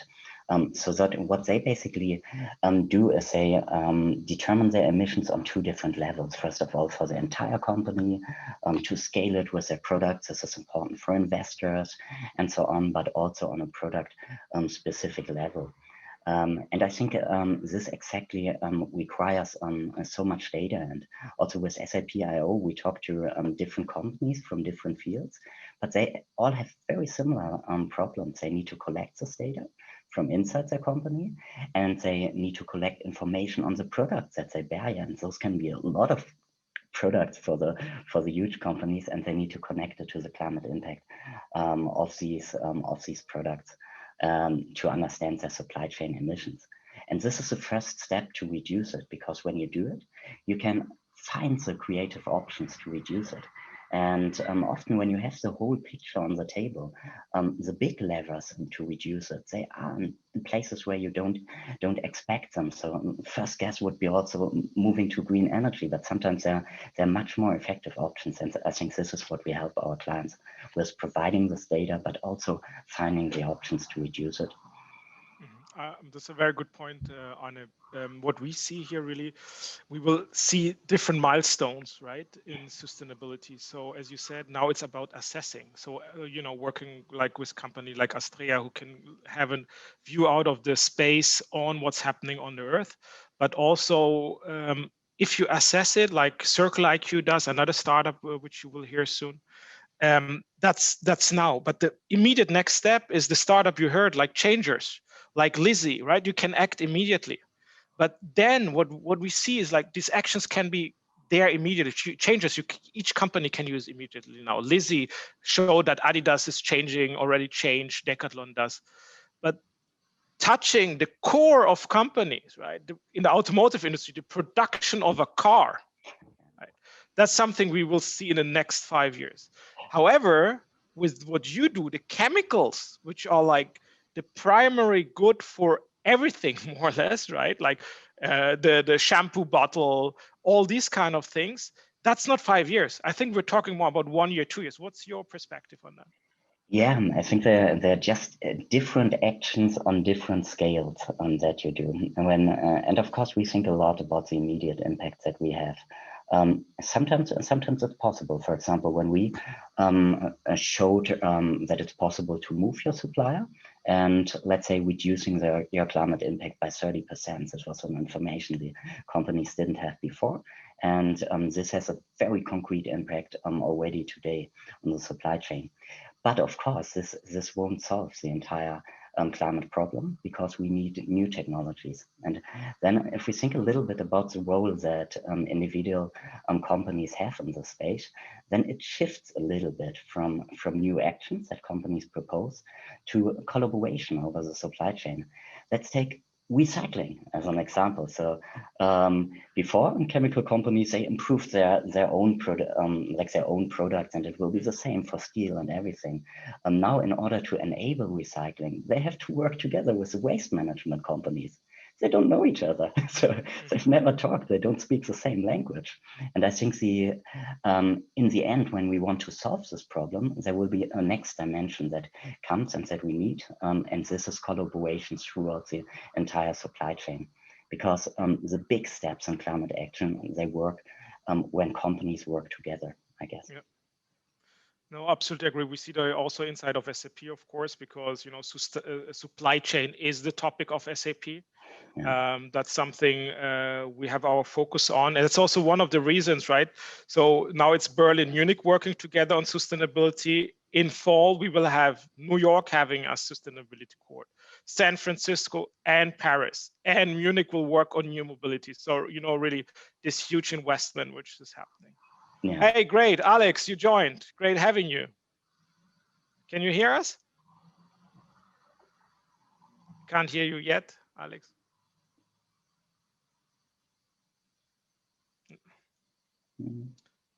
I think let's move a little bit forward. So I think this point also what you said is the collaboration on the supply chain. What I love, what's happening at the moment really is the open innovation access or the open innovation, what's happening here.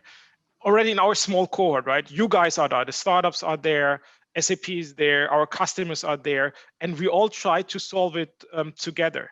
And also across all industries, because the problems at the moment are similar. Of course, then it gets more into detail, but the general problems are all together. And I think we can only solve that challenge if we work together, and also new collaboration models of all players in the industry make that possible.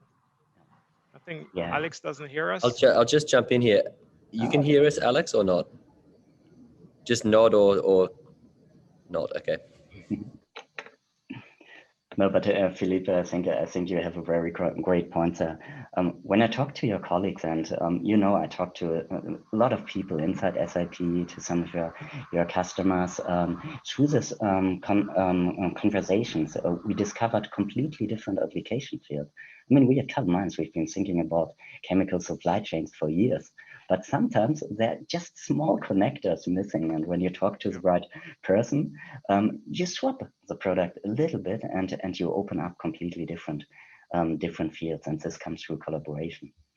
But maybe if we think about it, you mentioned regions, which is also a new point, because when we think about what made industrial business model competitive in the past, this was often access to cheap resources, which were typically fossil resources in the past. Yes. How will this picture change? Let's have a look where we have the renewable resources in the future. Those are completely different countries. So Australia, South America, and Africa, they're huge renewable resources. So I think in addition to the cross-industry collaboration, there will be need for much more collaboration internationally, or maybe not more, but a different type, because the resources are in different places right now, and sometimes more difficult to transport. Yeah, we're talking about the green revolution, sustainability revolution. And I think one of the calls we've been sitting together with one of our customers was an eye-opener for me, right? So when you showed your solution and you could really say like, listen, that's the chemical out of which your whatever. Oh, it's kicking on. Oh, Alex, we hear you actually. So when you said what the ingredient is in that specific product, and you could show this customer on a map where it is produced. And now it gets interesting, because then you can change the product, the ingredient, the chemical ingredient. And so suddenly really it is not the end customer, but the end producer who can maybe dictate even the whole supply chain and say like, no, we need the right products, guys, right? You can't put into we have an overview, we have insights now. The game changes. Yeah, this is absolutely the case. I think climate action comes down the value chain. So it often starts at places where you have either strong regulation or strong customer demands.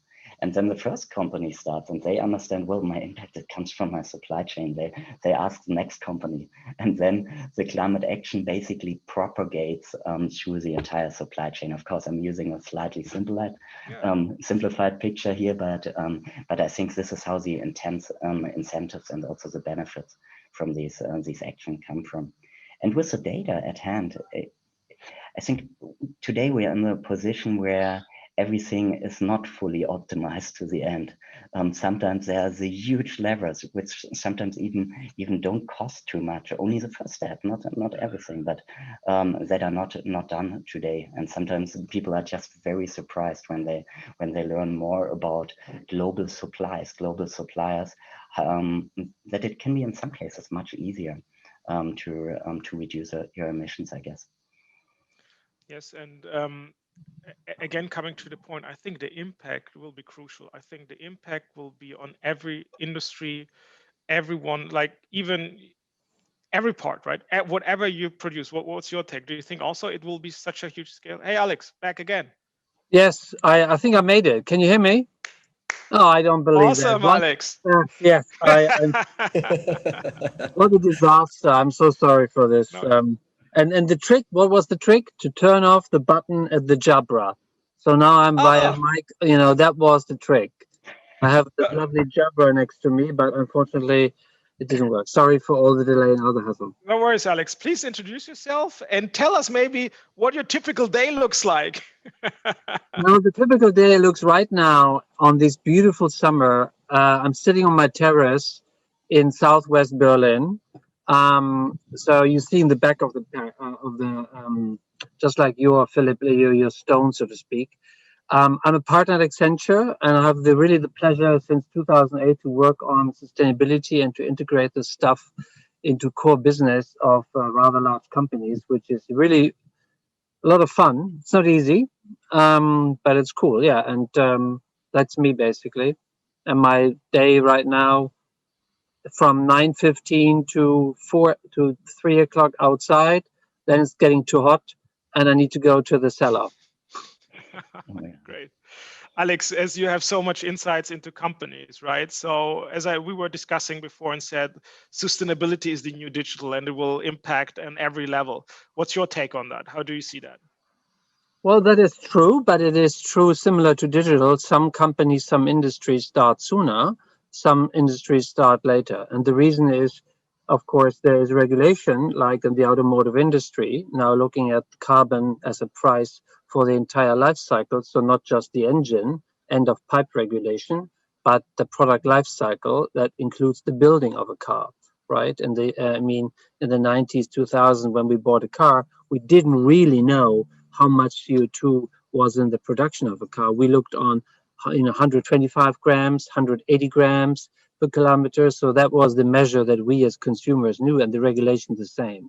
So some industries will change further, faster, and other industries will change a bit later because the regulation isn't there, or the technology change is not as easy possible. For example, in steel, to hydrogen, yes, it's possible, but costly.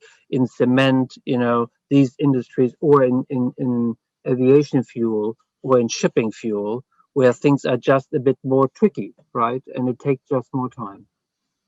So what we see in our current cohort working with the startups, and Accenture, of course, is a partner in our current cohort, right? We're very happy working with you and your colleagues, is there is immediate action possible, right? We saw different startups already. We saw Australia working here, Lizzie, we will see Circular IQ and so on. What's your take? What will be the evolution? What is possible now? What is midterm and long term? I think what you talked about steel, that's more midterm to long term. What's possible now? Well, possible for now, in my companies always, and which is very normal, there are two things that companies are never really on, and Accenture the same. It's called systemic problem. They're not on top of that. One is you don't have a super overview of what's going on, right? You cannot have that, right? The world is changing too fast. So whenever you do, like in procurement, you do an analysis of a certain category, like logistics, you want to decarbonize logistics, you start doing this now, you will find solutions that you didn't find 12 months ago, right? And because you can't do it on a daily basis, you do this every couple of X months or years, you're always a bit behind, right? This is natural. This is very normal. Now, and therefore, when we talk to clients, we say, there is more possible than you think. And the business case is actually there. And the business case is the second sort of blinded is the wrong word, but narrow-minded. And we're all narrow-minded, right? By default. And so one narrow-minded is we're never up to date because everything is changing so fast. The second narrow-minded is I'm the head of procurement and I need to decrease cost. And if it will increase cost in the warehouse or at my client, I don't really care, because my KPI means this. So you have the silos in the corporate world, as like in the government world, minus finance ministry, health ministry, silos, which is also normal, right? Because there isn't the world formula, right?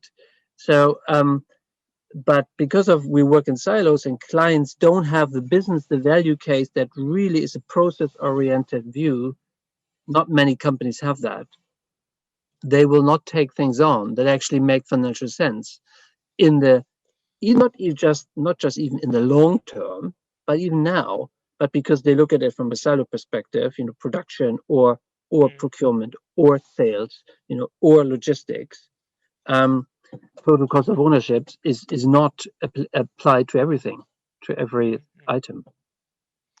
What I love at the current situation, I've done trend consultancy, innovation consultancy, or that things.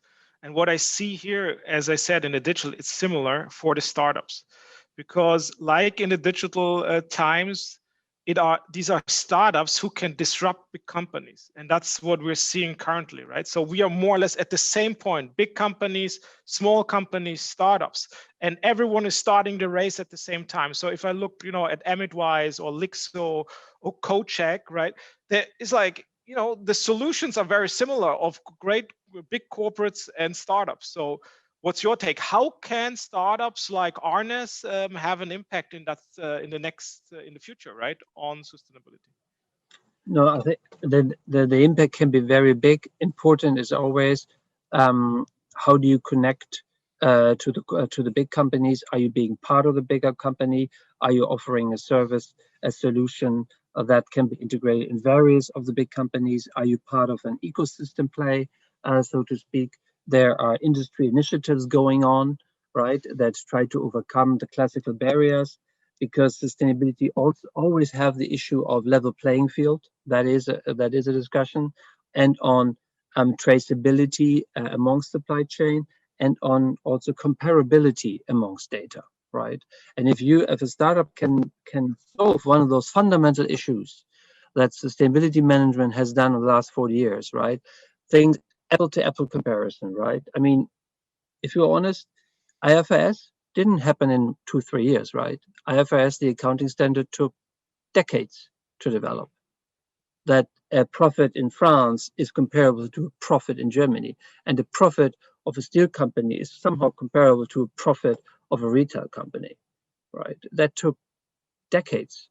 And the same, so if a startup can jump into one of those fundamental problems that sustainability management has had, then it will be super cool. Arne, how's your perspective? How do you work with corporates? Do you need to work with corporates, right?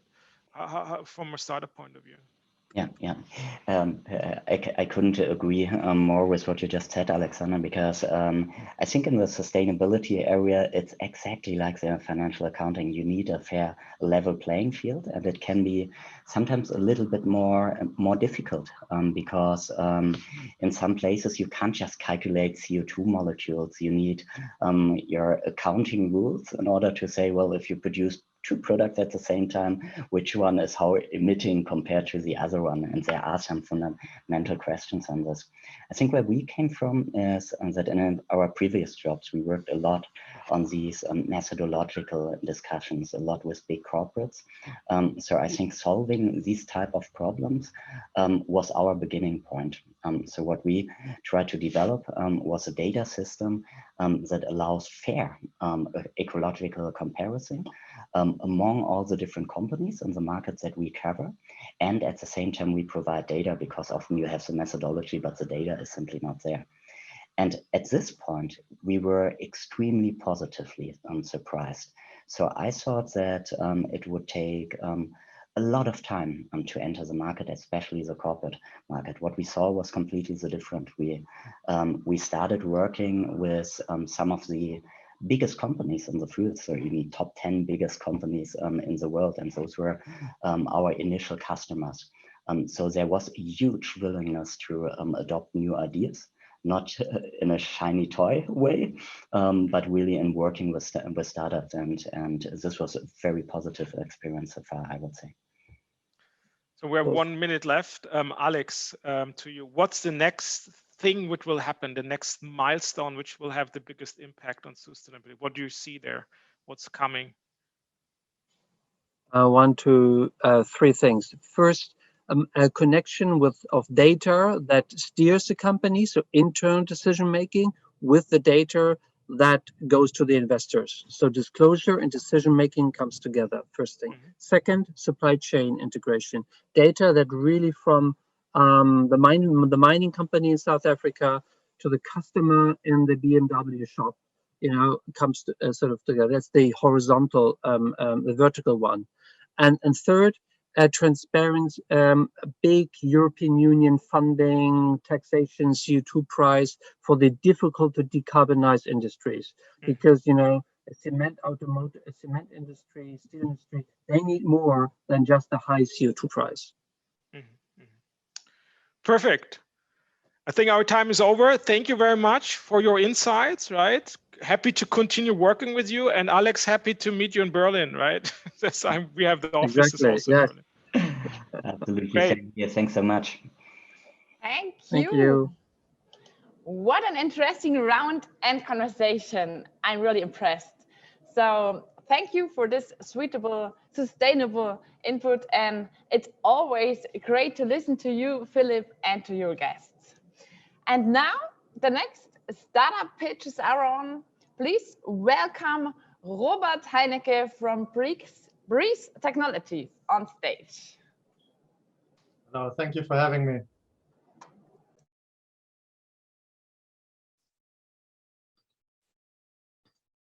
All right, can you see my screen? Yes, we can. Perfect, thank you. So hello, everybody. My name is Robert Heinecke. I'm the founder and CEO of Prix Technologies. We're a German tech leader in the field of air quality sensors, data, and analytics. Air pollution is the greatest environmental health threat of our time. More than 8 million people are dying every year due to air pollution, and we're simply not doing enough against it. And one of the reasons is that we're simply lacking the data to do so. And this is exactly what we solve at Prix Technologies. We provide lower cost air quality sensors and data that are enabled by a cloud calibration that we developed ourselves. This data is then streamed in real time to our environmental intelligence cloud, where we provide insights and intelligence, as well as enable API integrations of this data into other platforms. But we even go one step further and then tell our customers what to do to improve these situations as necessary. Just to give an example, in Hamburg, we built the densest air quality monitoring network in the world and looked at the correlation of air quality data with traffic data, for instance, and what to do to resolve the situation as necessary. This is strongly connected to 8 of the 17 Sustainable Development Goals. We create transparency about air quality. We enable change by actually recommending solutions. And then we are facilitating momentum around that, because for the first time, there's a systemic solution to this problem. So thank you very much for your attention, and I'm very much looking forward to your questions. Great, so much information. It's so interesting in such a short amount of time. You packed it in really well. Just quickly, I'm wondering, one thing I've heard about in terms of air quality is you actually have a granularity problem. So often you might have terrible pollution along a main street on a highway, and 100 meters away, it's actually quite clean. How are you partnering with sensor companies or companies that are doing air quality monitoring to get more data access? Yeah. So, I mean, this was the initial problem that we actually also found when we started the company. And this is also why we developed our own air quality sensors that are 1,000 times cheaper and 50,000 times smaller than the current market standard. But we also integrate other companies, like, for instance, we have a partnership with Dr. Födisch Umweltmesstechnik AG from Markranstädt, one of the leaders also in the more traditional monitoring space. We integrate satellite data from the European Space Agency. So it's really an ecosystem of players that also bring air quality data into our platform. That's fascinating. And do you, have you actually thought about or experimented with putting this on vehicles, as in having these moving around the city? Because they're mobile. When I think of air quality measurement, I think of those towers, you know? Yeah. Indeed. So, I mean, some of our competitors actually do focus on mobile measurements. We have looked at it in the past, but one of the challenges that you then have is that you lack the temporal resolution for individual locations. You know, the car moves, so you just have one data point from a place. So you will not really see how it changes over the course of a day, and also short-term effects, for instance, from a construction site or similar things. And these are especially the critical things where cities, where businesses need to take action to improve the situation. So while we will probably integrate data sources like this, we are more focused on the stationary monitoring approach. Yeah. I'm not supposed to ask 3 questions, but I'm going to do it. I'm wondering, do you think that this is giving customers the actual ability to see, or let's say humans, normal citizens, the ability to see what's going in their cities? Do you think it's going to actually push change faster because people say, no, I'm not happy with how my street is?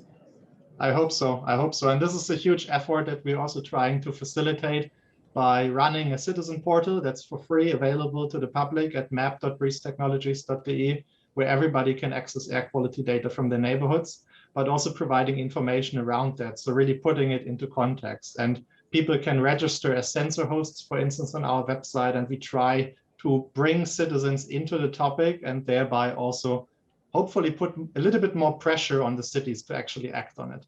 It's fantastic. Wonderful work. Thanks so much for being part of our festival. Thank you for having me. Cheers. So thank you both. Let's go further to the next startup. It's Dr. Arne Kettelhorn presenting Carbon Mines.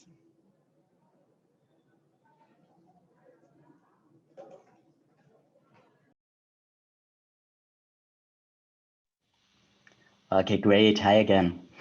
I'm Arne from Carbon Mines, and I hope you see my screen now, because we provide lifecycle environmental data for chemicals and plastics. And we do this to help our customers to calculate their climate impact and to find efficient climate impact reduction opportunities. So it's a big topic, but it's also a complex one, because only a small part of a company's climate impact are its direct emissions. So basically what you see coming out of the chimneys of these companies. While the by far larger part, it comes from both the up and downstream supply chain, and these supply chains, they stretch over many different countries, different companies, and hundreds of transformation steps. So this is data that you can't just collect manually. And the lack of high quality environmental supply chain data has recently been identified even as the single largest barrier for chemical companies to even set climate targets. And this is something that we are trying to change. So at Carbon Mines, we built a digital model of the global chemical industry, based on which we can calculate high quality environmental data for all the different chemicals and plastics. And we often cover more than 10 times the amount of regions than all our competitors combined. But we go even a step further, and we are by now the first and currently only company that has already systematically calculated the product carbon footprints of all the different suppliers in the market. And as you can see in this diagram up there, they can be super different from market averages. So by using our data, companies can drastically improve the quality of their reporting by reporting on the actual supply chain instead of rough averages. And they can use the data to actively reduce their environmental impact by choosing the more sustainable suppliers and engaging with their existing suppliers in climate action. And this is exactly the data which currently companies along the entire chemical value chain need in order to make their fair contribution to the international climate targets for all of us. So thank you very much. Great. Thanks so much, Arne. It's something that interests me with your work.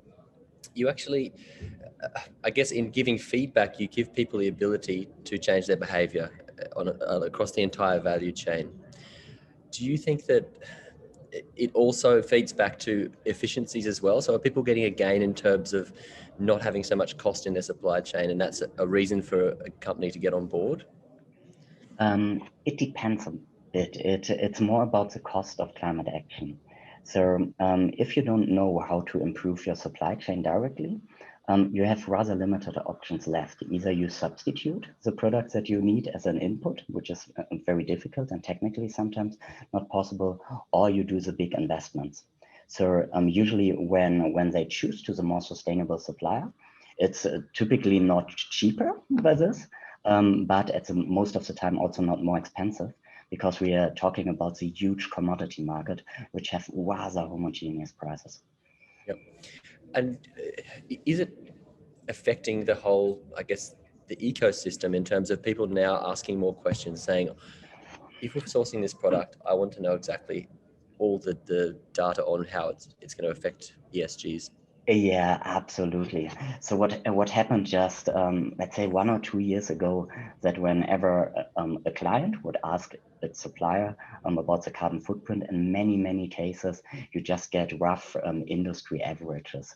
So basically the benefits that a company achieved from producing cleaner were just hidden behind the averages, and also the ones who were very emission intensive. So there was not too much incentive to change this. And I think with the data on the table, the companies who are doing well, they get rewarded from their better production, I think. Yep. That's fantastic. Thanks so much for your work. It's really wonderful. Yeah, thank you very much. Cheers. So thank you, Arne. It was great to have you on stage back again. And it continues right away with Marjorie Danke from Lixxo. Welcome on stage. Hi everyone. Can you hear me okay? I guess yes, so. we can hear you. Well, thank you very much for having me. I'm really happy to be presenting what we do at Lixxo. So for decades, Western countries have been either putting their waste to landfill or exporting it to developing countries. And we still lack solutions to close the loop of the circular economy. To give you just a simple idea, recycled PET costs in average, so recycled plastic costs in average 30 to 50% more than virgin PET taken from the petrochemical industry, virgin PET. At Lixxo, closing that loop is exactly what we do. We develop technologies, high technologies for the waste management industry. We developed a solution that enables any player along the value chain to analyze waste stream composition anywhere in real time.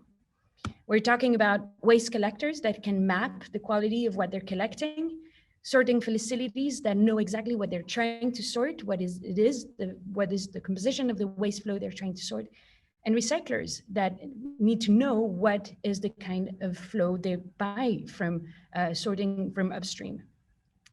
Now, what we can do with the data we get, we first give all those players an operational SaaS, which means it's a tool that they can use on a daily basis to optimize the way they work. The next step for us is to integrate our solution into robotic arms to sort better and to remove dangerous items and to overall improve the quality of waste flows. And the last bit, which is extremely important, is to be able to certify the quality and the purity of waste flows to enable smooth and seamless transactions along the value chain. We're really happy to be working on that matter, and I hope you have many questions for us. Thanks. Fantastic, Marjorie. That's really interesting. I come from Australia, and we have a real rubbish problem. Our country actually exports most of our rubbish to Indonesia. Tell me about the integration of what you're actually doing. Have you already got, I guess, a prototype with this robotic sorting where you're actually really getting granularity in what you're producing? So the robotic part of what we're doing is still in an early stage, and we're working on very specific use cases where we mitigate risks for sorting plants. So most of the sorting plants are already equipped with some mechanical sorting. And what we're currently working on is trying to mitigate risk coming from lithium batteries or other inflammable objects that cause immense threat to the rest of the process. And we're moving on to the next phase, that is working on like higher speed robotic sorting.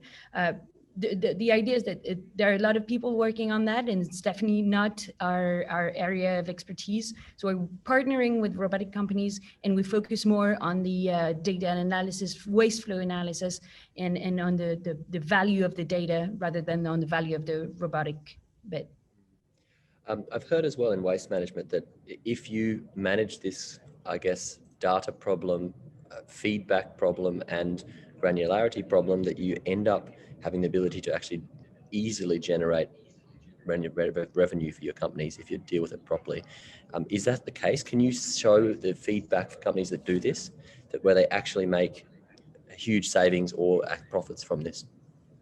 Yeah, well, there are two ways our clients are making money with using us. The first bit is by reducing their existing costs. They already have characterization or auditing costs that are extremely high, but only apply to a very small part of the waste flow they treat. So they take samples and they manually check those samples, and this costs obviously a lot of money and it's super inefficient. The other way our clients are making money is by adapting their operations to the closest to what they're actually treating. So when you know exactly what it is that you're trying to recycle, you can use the best recipe for recycling, and that saves thousands and thousands of euros a year. Fantastic. Thanks so much for being part of the festival. We look forward to watching your work develop, and maybe we can get you involved in the festival in the future. I'd love to see this project grow. Thanks so much for your involvement. Yeah, thank you very much.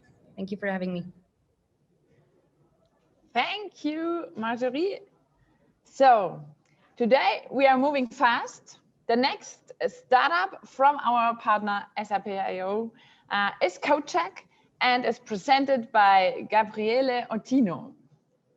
Welcome on stage.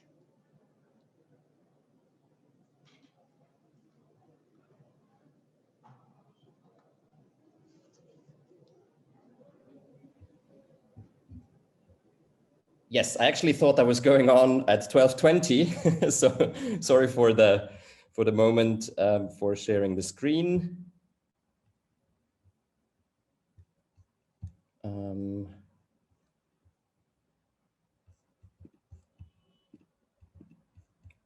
really sorry. I was really not thinking that I'm on now. You're on. We can hear you. Yes, I know, but I thought I would be on at 12:20. So I'm. Oh, it's 12:16 now. Yes.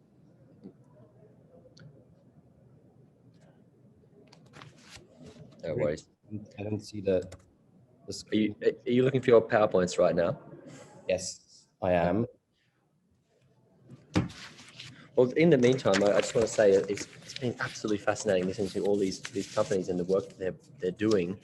I think I'm actually thinking about this for next year as well. I want to integrate this into the live programming for our conference because, of course, if you were here on site, we had an incredible program on the stage, lots of corporate customers presenting their work. But I think for us, being able to bring new ideas and really rapidly take on targeted problems in sustainability was where we need to be going. So I'd love to have this really integrated across our programming, across our stages, and maybe even we could think about long-term putting together a startup prize of some sort, because I think that the world is interested to hear this stuff, and also the world needs to hear this stuff.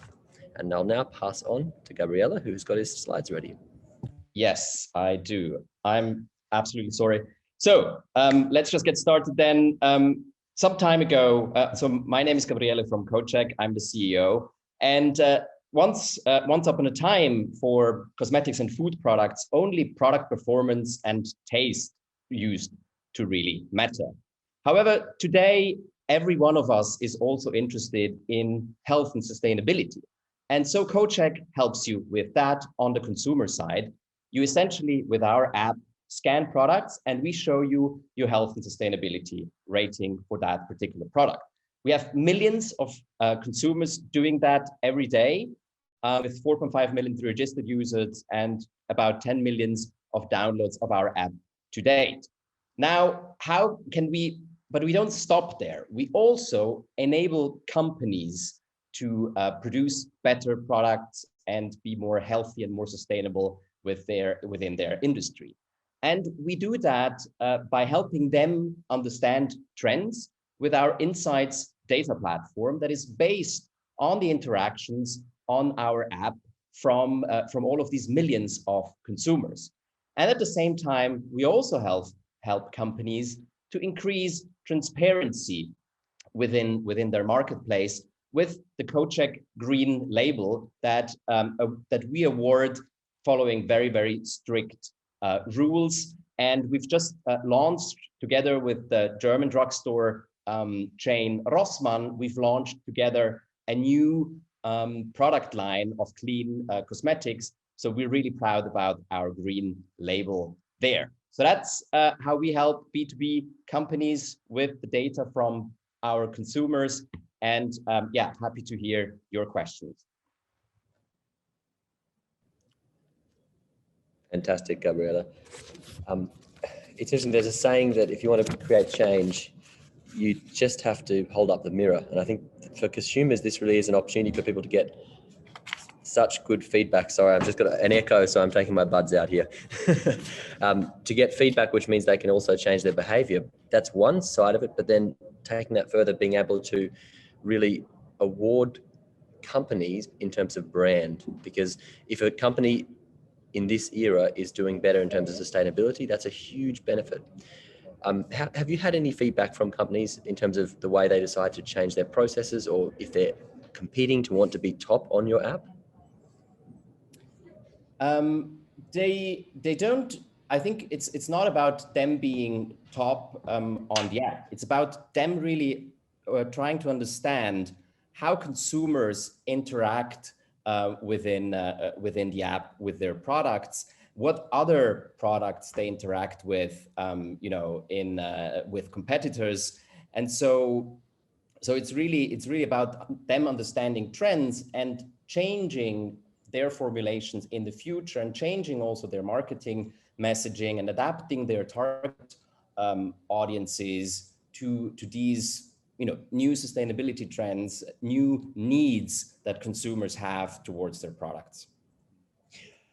Another question, do you feel there's been a big change now in terms of uptake since coronavirus? It's just something, you know, working in the sustainability, let's say industry or business or sector, we've noticed incredibly, working from the Greentech Festival, that the uptake, people interested, wanting to get involved, has just taken off. Did you notice that with your app, in terms of, you would have been watching the downloads over that period? Yeah, I think unfortunately not with our app specifically, because the thing is that you essentially use our app while shopping. So with you know, sometimes pretty severe lockdowns, especially in the German-speaking countries where we are active, we unfortunately saw actually less activity and downloads, and we used this time over the Corona period now to really improve our attention in the app and so on and so forth. What we do see, however, is that the people with Corona are more and more health aware. So we also see that within our users, the top one reason to really use CodeCheck is the health aspect. And then very, very close second, obviously, all of the sustainability topics like avoiding microplastics and avoiding palm oil in products and so on and so forth. Fantastic. Thanks so much, Gabriela. Thanks for being part of the festival. Thanks. Thank you. Great to be here. Cheers. Thank you. And we come to the last two startups in this SAP I/O session. Welcome, Mauro Cotti with Emit Voice. Thank you very much. So great to be a part of this, and to have seen all of the other pitches. Let me go ahead and share my screen. Is that coming up for all of you now? I'm gonna go ahead and assume it's a yes. So thank you for having me. My name is Mauro Cotti. I am the co-founder and CEO of EmitWise. We are in the business of helping corporates fight climate change through data and accelerating the transition to a net zero world. As with some of the other companies in this pitch today, we are a solution for end-to-end carbon management. So we want every company in the world to be able to meet net zero eventually, to align themselves with the Paris Agreement. The way that we do that is by building software that helps them measure their carbon footprint, their environmental impact, helps them report it to regulatory and voluntary bodies, but above all, helps them track this carbon footprint on an ongoing basis in a granular way so that they can really reduce it actively as much as possible, and then only if it's absolutely necessary because there are unavoidable emissions offset as required. And the whole ethos behind our company is to make sustainability profitable, mainly by helping companies generate growth and revenues from being sustainable, but also by cutting costs. And we work with a large range of companies across technology, manufacturing, heavy industry, a variety of 16 different sectors. Our software really is designed to cover the full life cycle of a sustainability journey, all of the way from where you get started, how am I performing today, where are the hotspots in my operations and my supply chains, setting targets, preferably science-based targets. We love science-based targets, putting in place carbon reduction programs, and at the end of it all, above all, making money out of that so that businesses can truly see that they can align their business growth with climate action. Now, there's a lot of players in our market, so we focus very, very intently on what makes us special and why should companies choose us instead of other solutions that may be better fits for other types of challenges. And at EmitWise, we focus on the data problem. Sustainability and assessments, carbon footprinting is very complicated, as anybody that works in a corporate will know, because the data is all over the place in many different systems and many different types and formats. So we focus on having the easiest data collection in the market. We do that through two principles: integrating with systems wherever is possible and taking the data from the company in any format that it exists and using machine learning and human intelligence to clean that data and get the carbon numbers out.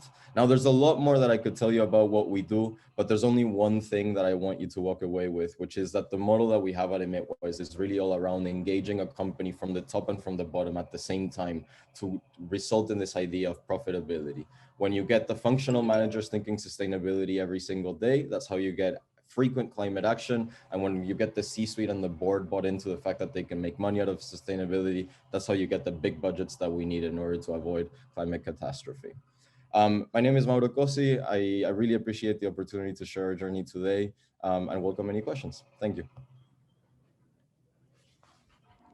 Great, thanks so much, Mari. I have a question actually. I know from reading your background, you actually were inspired to start all this by work you were doing in Malawi, in Africa, and Kenya. Can you tell me, it's probably a different question to some of the questions I've asked the other startups, but how much does personal values come into what drives you? I mean, it's not an easy journey starting a startup. You know, the hours are hard, the beginning is so terrifying. Can you talk a little bit about that? Yeah, absolutely. I mean, I think for me, starting a company is so hard that the only reason you'll be successful is if you really understand the why.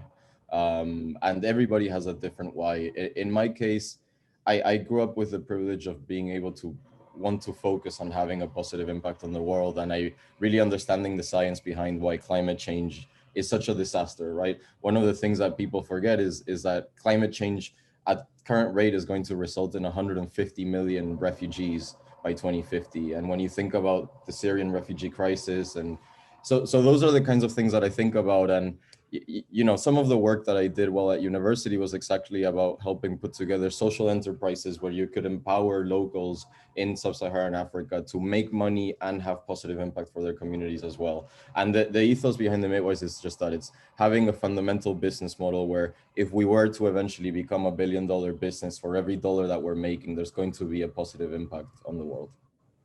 Fantastic. Another question I'd have, it's interesting, you know, coming from witnessing the problems that were happening in the developing world, you took this straight to the boardroom. Can you tell me about how that was in the early phases, you know, when you weren't yet an established company that people knew about what you were doing?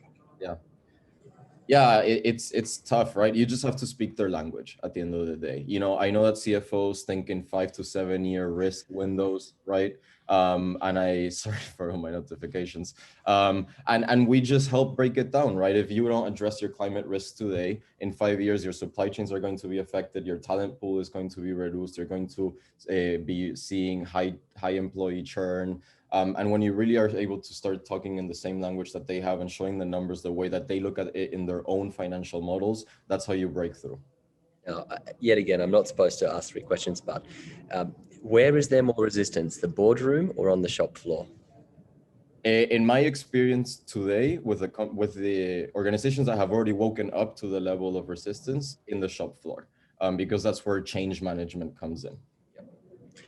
Fantastic. I wish we'd carry this conversation on for another half an hour, but thanks so much for your presentation and thanks for being part of the festival. Thank you very much. Cheers. Yeah, thank you both. Thank you, Marco. And so we finally come to Brandon Richardson, who will pitch Astrea. Welcome on stage. Thank you so much. It's great to be here and really appreciate the opportunity to talk with everybody today. My name is Brendan. I'm the CEO and co-founder of Astrea. Astrea uses geospatial AI to help make sense of the world for good. Our customers use satellite imagery and geospatial data plus AI to solve really big problems, global scale problems. This has traditionally been very difficult and very expensive to do. Satellite data is the ultimate transparent data because it doesn't see borders. It collects imagery of every spot on the ground every single day. And we've got about 100 terabytes of this data being collected every 24 hours. But making sense of this data can be difficult. We built Earth AI as a end-to-end platform to not just find the appropriate data, but also apply machine learning and AI to it in an intuitive and easy to understand way that makes sense to data scientists. And then most importantly, to incorporate that insight into the business processes or the decision-making processes of our customers, whether they're NGOs, corporations, or government agencies. I'll give you a very quick example. We recently worked on a project with a nonprofit based out of the UK that's monitoring CO2 emissions. And one of the big CO2 emitters that is well known are cement and steel manufacturing plants. And mainland China has many of these facilities, but it was estimated that about half of them were unknown or unreported. This is a perfect use case for satellite imagery and AI. We used moderate and high resolution satellite imagery plus a trained machine learning model to identify all of the cement and steel manufacturing plants across mainland China and located more than 100 previously unreported, unknown, or unrecorded cement and steel manufacturing facilities. Phase 2 of this project, we will be monitoring all of the cement and steel manufacturing facilities with satellite data, measuring the thermal signature of the plumes and inferring CO2 emissions. All this data will be provided in a public open forum so that investors, environmentalists, government agencies can actually have the real on the ground truth data for how much CO2 is being emitted out of these manufacturing facilities. We've got many other use cases, but the important thing to remember is that satellite imagery allows you to understand these things at great scale, whether that's country scale, global scale, or even county or city scale.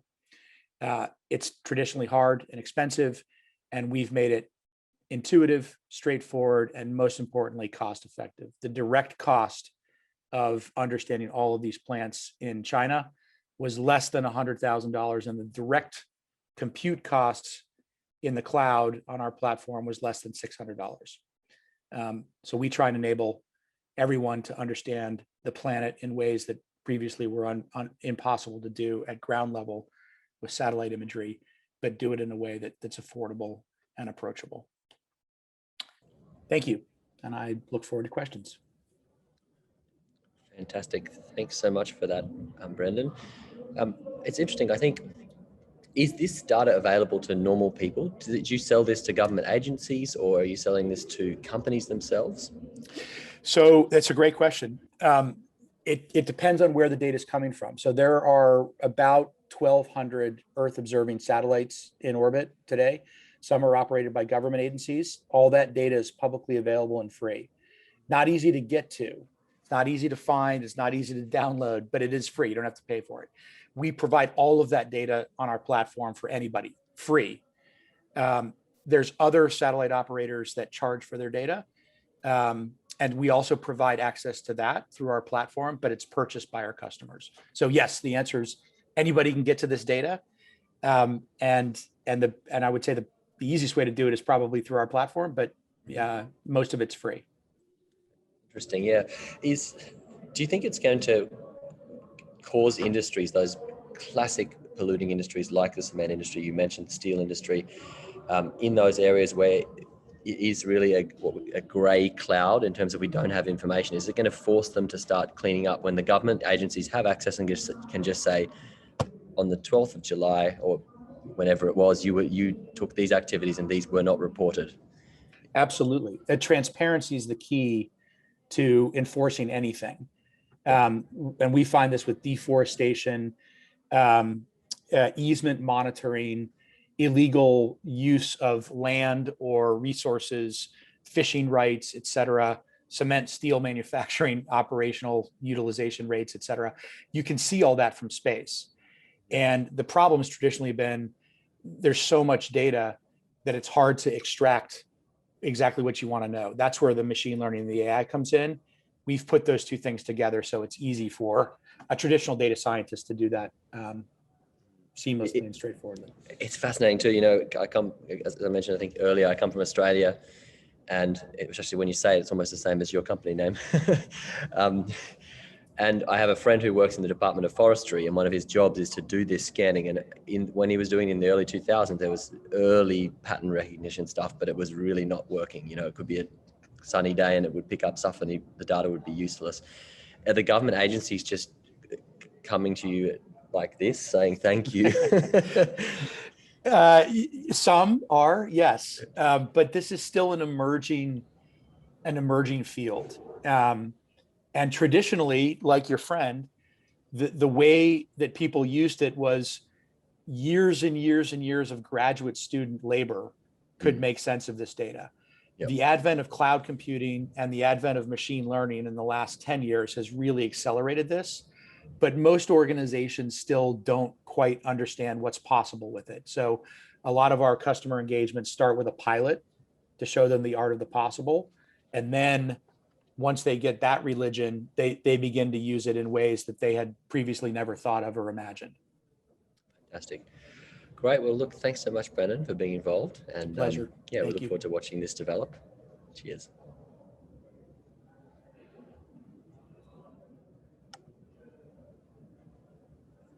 Thank you, Brandon. Wow. Thank you, Brandon. That was a lot of input. Wow. That was a lot of input from SAP.io and its and lots of startups, sustainable business opportunities. So we say thank you very much, Philip, your guests, and for this interactive session. And after a short break, we will see you back here at the Sustainability Startup Slam, supported by Findervest, the matching app for startups and investors all over the world who are aligned at the UN Sustainable Development Goals. So just download the app and grab your early access code here at the Greentech Festival or at findervest.com. So see you soon in 20 minutes. Thank you, Steffi. Thanks, guys.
Doing testing. Hello, testing.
Hello.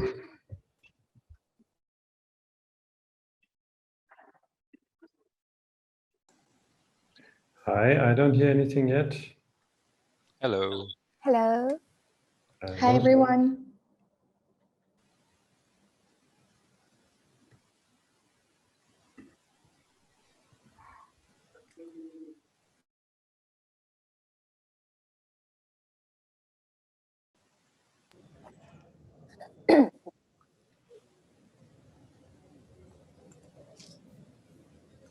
Welcome, guys. Just be aware it's an active live stream, so anything you say is going on to YouTube.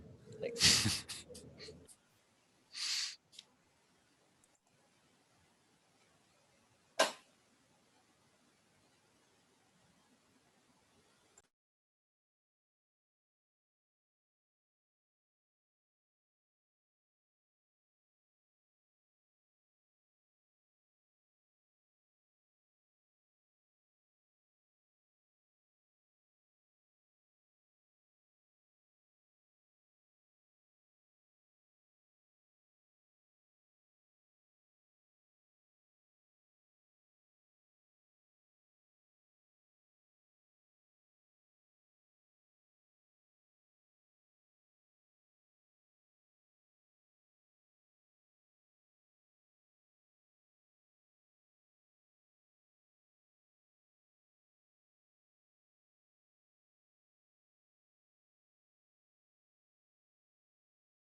So, welcome back on stage and a warmly welcome to our partner Hyundai Cradle.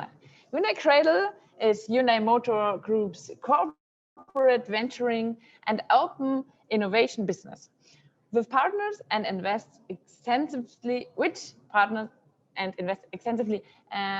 in. I have problems with my. Can you hear me? Yes, we can hear you. Can't see.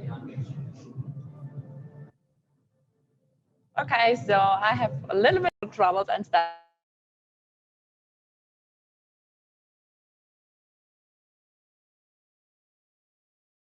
Okay, so I'm ready? Okay, so welcome back on stage and a warmly welcome to our partner Hyundai Cradle. Hyundai Cradle is Hyundai Motors Group's corporate venturing and open innovations business, which partners and invests extensively in promising global startups to accelerate development of advanced future technologies that align with the company's long-term strategic directions, such as mobility services, robotics, smart cities, and eco-friendly technologies. So Hyundai Cradle Berlin is leading the European market operation and identifies startups, universities, and strategic partners that focus on auto tech, smart manufacturing, robotics, hydrogen, fuel cell technologies, and urban air mobility, all being developed in the European region.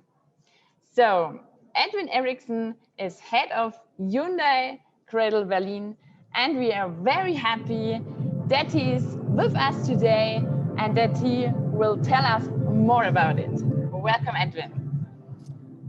Hi, everyone. Thanks for the great introduction, Steffi. Nice to meet everyone here, and I'm excited to join this Sustainable Startup Slam at the Greentech Festival to present, on one hand, our activities in the hydrogen space, but mostly also some of our partners we are working with in this field, like you will see later, H2 Mobility, GRZ Tech, then our great friends from H2U campaign. Last but not least, also our partner InMind, who's going to make an exciting announcement and also introduce another partner. So very pleased to see you. Let me just quickly and briefly introduce what we are doing at Cradle and show you a couple of slides, which I hope you are able to see. So most of you might know Hyundai as an innovative car manufacturer. However, Hyundai has decided to prepare for the future by focusing on 5 focus areas, which Steffi already shortly announced, which is smart mobility, smart city, robotics, energy, and artificial intelligence. Along with that, I would like to highlight as examples some of our current activities, specifically in the innovation space, like for instance, urban air mobility, robotics, and fitting well to the topic today, also our activities in the hydrogen fuel cell space. These are all areas which Hyundai is investing in, doing extremely great development internally. However, and that is very clear, we cannot do everything by ourselves. We need great partners out there, experts, startups, universities who are contributing with innovative technologies and offering these as collaboration opportunities to companies like Hyundai. This is actually where Cradle comes in. So Cradle stands for Center of Robotic Augmented Design in Living Experiences. Our role is to match this internal development with external partners and to identify and coordinate meaningful collaboration between both sides. We do that following the 5 areas which I mentioned: smart city, energy, artificial intelligence, robotics, and mobility. We do that by doing proof of concepts to test technology and to be able to evaluate that and figure out what can we do with that. We also do pilots, not to really test the technology, but mainly to test the market, finding new business model, finding the right strategic partners to decide whether this could be a new business to enter. And along with that, we also invest in startups to strengthen our strategic partnership, create a long-term relation with these companies. And I've listed up here basically the companies we've been working on specifically here in Europe, which we invested in. So you can see obviously some dominance in the energy space. Europe is very strong in energy, also in the mobility space. And our goal is to expand this list by adding great partners, innovative startups we would like to work with. We are based in Berlin. We cover the European area, meaning we're working with startups in Europe, with universities, suppliers, anyone who can contribute with innovations and is sharing the same vision as us to create new innovative technologies and products. However, we are not only doing this in Europe. We have great teams also in Silicon Valley, obviously for the North American area, in Tel Aviv, focusing on Israel, and in Beijing for the Chinese market. All of them have their own strengths, aligned obviously with the focus areas in that region, and working closely, of course, with our friends at the headquarters, which also actively works on the domestic startup, in the domestic startup scene, to also identify great technologies over there. So yeah, I'd like to thank you for this opportunity to present ourselves. Please feel always free to reach out to us if you have any great idea, any great technology you would like to present. And again, we will help you to identify the best way to collaborate with us and yeah, bring the technology into a project at the end. Thank you very much. Yeah, thank you very much, Edwin, for this interesting insights. And now we are going further. So now I'm very happy to welcome Nicolas Ivan, CEO of H2 Mobility Germany, on stage. Welcome. Hi, Steffi. Hi. So H2 Mobility was founded by Air Liquide, Daimler, Linde, OMV, Shell, and Total, with the ask to build up a hydrogen refueling infrastructure in Germany. Nicolas, where are you standing now? Yeah, Steffi, thanks for the introduction and happy to see you all. Am I allowed to share 2-3 slides and I could make that more tangible what I'm going to say? Perfect. Then let me just put them on screen. Can you see a big blue slide now? Yes. Very good. So thank you very much for the opportunity to speak, and very pleased to do that, since we have been working together with Hyundai for the past couple of years with increasing intensity, I may say. So where does H2 Mobility stand and what is it? Just a 2-3 minute pitch. So we, of course, build infrastructure for hydrogen, but we firmly believe that there are actually 2 solutions, and probably also only 2 solutions, to really truly decarbonize transport and mobility. And that is hydrogen and batteries. And H2 Mobility, as mentioned, is building the foundation for one of the 2. And we have been doing that in Germany quite successfully. We do that by doing 3 things, basically. So we build, own and operate and market hydrogen stations. Then we also have digital activities. We generate a lot of data with which we can create helpful applications for our customers. And then we also offer services to others, because we have gone through a sometimes painful learning curve. And I think having the goal in mind that we all want to accelerate this journey, it is good that we can probably shorten that learning curve for others by providing them our insights. And here you see, just to wrap it up, where we stand at the moment. So you can see on those pictures that we actually are able to refuel all sort of vehicles which are on the road at the moment. And of course, there is this beautiful car, which Edwin has just shown, the Lixxo. There will soon also be the truck, which we have seen by Hyundai on the slide from Edwin. And we have tested all these vehicles, and we have built the first 100 stations. At the moment, we are at 92 in Germany, close to 100.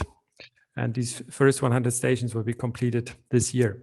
And you asked also how we are going to continue. We believe that hydrogen in transport is a good idea. Hydrogen in transport, meaning transporting, of course, goods and people. We think it's a good idea to keep the door open to all sorts of vehicles refueling hydrogen. And that's also the philosophy we'll be following in the next years. Of course, the focus will be with the further rollout on heavier vehicles, also because this is probably the first commercial case for the infrastructure. But we'll keep these stations open and choose the locations in the right way so the network is also strengthened for passenger cars and all sorts of vehicles. Great, thank you. So, are there any other further expansion plans for your hydrogen stations network in Germany? Yeah, I mean, the first stage was really to cover this country with only 100 locations, which are not so many. But we managed to do that. And now the next stage is not only to build for trucks, but also to look into Europe, because eventually also manufacturers like Hyundai, of course, they have customers who don't want to be restricted to Berlin or not even to a country. They want to move across countries and in Europe. And there's an important process going on currently. We are connecting with all the projects in the European countries, because there was a big funding call as well, for which we successfully applied from the European Union. And we are currently connecting with all the activities around us to come up with a plan which makes sense for Europe, and then also further expanding the network into European countries. And Hyundai is an associated partner. Why is it so important to partner up with OEM? So I think it's very important that manufacturers of cars and infrastructure collaborates for two reasons. First, the infrastructure of the future, be it fast charging or be it hydrogen, is more complex than it used to be in the past. We are all used to diesel and gasoline stations. They are pretty straightforward, established technology. There's no fancy protocol or anything which you need to take into account when vehicles come and refuel. That is more complex. And I think Hyundai has acknowledged that by partnering up as well with Ionity, I saw on the slide before. So it's in general a very good idea that OEMs and infrastructure talk and collaborate. Second, for us, it's of prime importance because we built, let's say, the fastest growing network in Germany, but to be very frank, we have the slowest moving OEMs in Germany when it comes to fuel cell electric vehicles.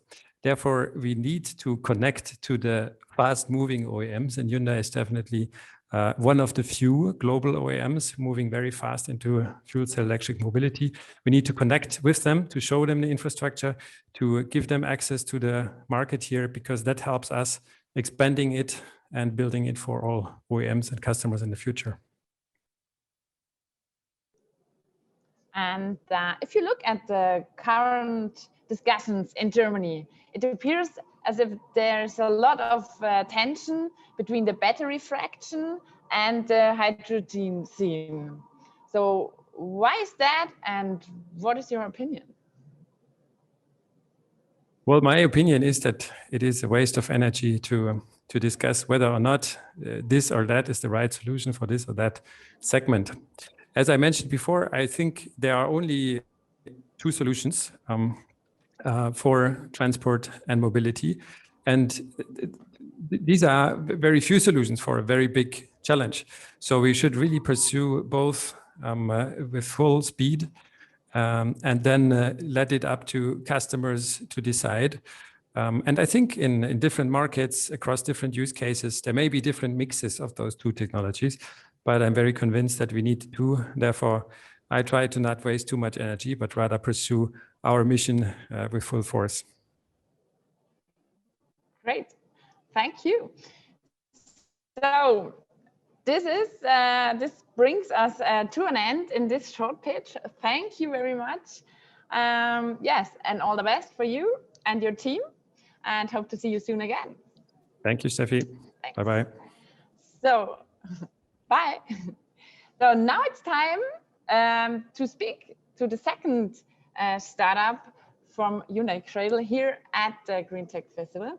I will speak to Claudio Ruch from GAZ Technologies. He's a member of the board and from Switzerland. Hello, Claudio. Hello, nice to meet you. Hi, Steffi. Hi. So, can you outline in more detail what is needed to a successful partnership between investors and startup companies? Of course. So I've also prepared a few slides, very few. So if time allows, I would possibly start with them. Yeah. And then I think I would partially answer that question, and I think we can add more detail to that. So I'll just share my screen. So, okay. I think you should be able to see my screen right now. Yeah. Fantastic. So I'll use the few minutes that I have today to talk about GRZ Technologies very briefly, and then also outline a bit how we see the partnership with the Hyundai Motor Group, HMC. GRZ Technologies was founded in 2017 as a spin-off of the Swiss Federal Institute of Technology. And its work and its products are based on years of prior research in that context. And the company is working for industrializing and making ready in a large scale the hydrogen cycle that you are aware for the power markets. So just in brief, for those who are not familiar with it, with electrolysis storage, where we have our own technology, and fuel cell, we can go from stochastic renewable energy to on-demand power, which is, of course, very relevant for the future power markets and the power grid. And to make this vision a reality, what we do is we produce and market safe, clean, and cost-effective hydrogen storage systems with our own technology, power-to-power systems, and compression systems. Our technology, applied to hydrogen storage, the way it works is that we have solid bodies or solids that absorb hydrogen. So the hydrogen is not in the gas form, but inside the solid. And there are certain advantages to that method of storage. And we have a very high volumetric density, meaning a lot of energy in a small volume. The safety properties are excellent, and they remove a lot of the worries we have with other technologies in certain cases. The systems have a very long lifetime, so we can really use that energy storage capacity many times, and there's a high round-trip efficiency to it. We also use the same technology to build hydrogen compressors, and these differ from conventional compressors because they're powered by heat and not by electrical energy. In addition, they're silent, vibrationless, they have almost no leakage, and because of their design and intrinsic properties, they require minimal maintenance and are actually very reliable. And finally, and I believe this is important for the mobility in particular, they deliver ultra-pure hydrogen. So any impurities that would be there are actually removed. So that was just a very, very short input about our technology, but now I would get back to that question you've asked and talk a bit about our collaboration with HMC. So first of all, I believe it's important to state a bit, who are the players? And HMC is a large and strategic and global player with a clear vision. And it's no secret to anybody working in renewable energy and in hydrogen that its contributions are actually of highest relevance and have made possible many things. On the other hand, GeoSet Technologies, we're a rookie. So we're a young, ambitious, fast-growing company. And what we do is we open up and develop new markets and create novel products. And I think that two partners like this put together, they open up very interesting perspectives, generally speaking. So we have agility and strengths meet each other, ingenuity and experience, hunger and steadiness. And when this comes together, I think there is more to it than just the investment, and true partnerships can form. And the few public information snippets that are available on us that you find online will also hint on how this partnership evolves. And I was informed that there's also certain people in the audience who found their own companies or would like to advance their projects. And I think the advice that I would like to give is really to select these partners well and focus on having the good partnerships, because that's important for anything in the development of the company. Well, that's the information and that I wanted to present, and I've summarized very shortly, and maybe I can go back, to your question that you asked at the beginning, Steffi. I think you wanted to know what a successful partnership, what is the ingredient that is needed for a successful partnership. And from our point of view, it's really collaboration. So it's quite important that the business units of the investor and of the startup work together. And there's many different ways that this can happen. The startup can become a client of the investor. They could complement each other working for customer projects. And of course, it's also possible that the investor itself is a client of the startup. But I think the value comes really from the collaboration between engineers, between salespeople, project managers across the two organizations. Okay, yeah, well, thank you for your insight. Time is running. We have one question left. You have outlined that the current settings work very well for you, in your opinion. So what's the recipe for success? So how can a company find the right investors and with them a setting that works well like yours? I think what is key is that along the way and the growth of the company, it's important to accept some risk. So what is the reason for that? Well, if you make the wrong choice in a partnership, then you cannot turn back the wheel of time easily or not at all. So you need to really select well. And in order to do that, you need to be also in a position to say no. So, and that is, of course, always a risk. And I think it's important to build up a position where you get a certain ability of choice. And for us, this meant that throughout our journey, we have always focused on sales and on executing projects for our customers successfully. That was always a key priority. And this has led to a situation where, in some cases, or actually in quite a few cases, we were in a position to say, no, that's not the right partnership for us. And in the end, when we finally decided that we require some capital to speed up the growth further, it was a natural choice and a possible choice for us to work with a partner like HMC, where we could really leverage this collaboration to something beyond a pure financial investment. Does that answer the question? Or? Yes, thank you. Just had a little bit of trouble to unmute because we're here live at the Greentech Festival and there's all stuff going around. So yeah, thank you very much. Very exciting. And I also hope to see you soon again at Findervest or on another sustainability startup slam together with the Greentech Festival and Hyundai Cradle. So yeah, have a nice day. Thank you. Thank you, Steffi. And yeah, bye-bye. After these two exciting interviews, we continue straight away to John Dahlman and Nicole Scott from Mobile Geeks, two influencers and journalists who took a deep dive into hydrogen with Hyundai. Welcome on stage.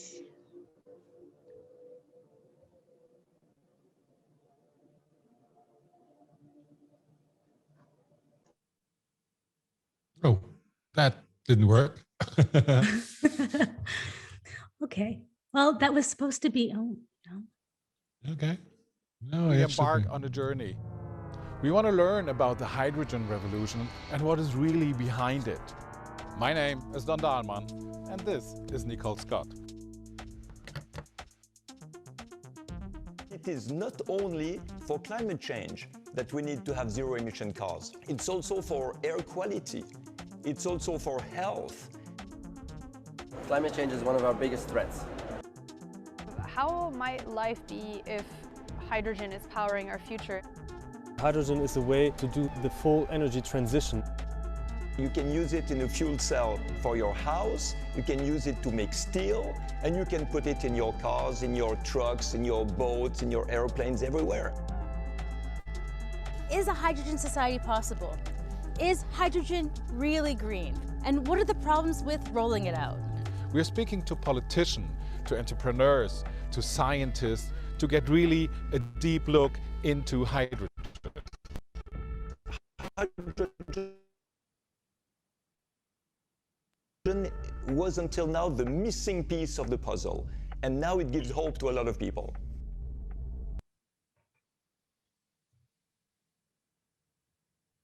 Yeah. So hello from my side. My name is Don Dahlmann. I'm journalist, author, and newly become filmmaker together with Nicole Scott. And yeah, we did this hydrogen movie, Nicole. Yeah, so we actually filmed it last fall, and it's finally come up this year, which actually at Greentech Festival, we decided to launch it because it was ready. So it went live yesterday, and it's been pretty exciting. Over the last 6 months, I thought I was a hydrogen expert before I started this film. And then at the end, I realized I knew just enough to get so many things wrong. Yeah, exactly. I mean, the idea for making, I mean, you may ask why making a movie about hydrogen anyway? I mean, we are coming from the tech and automotive business. We're writing about it since over 10 years.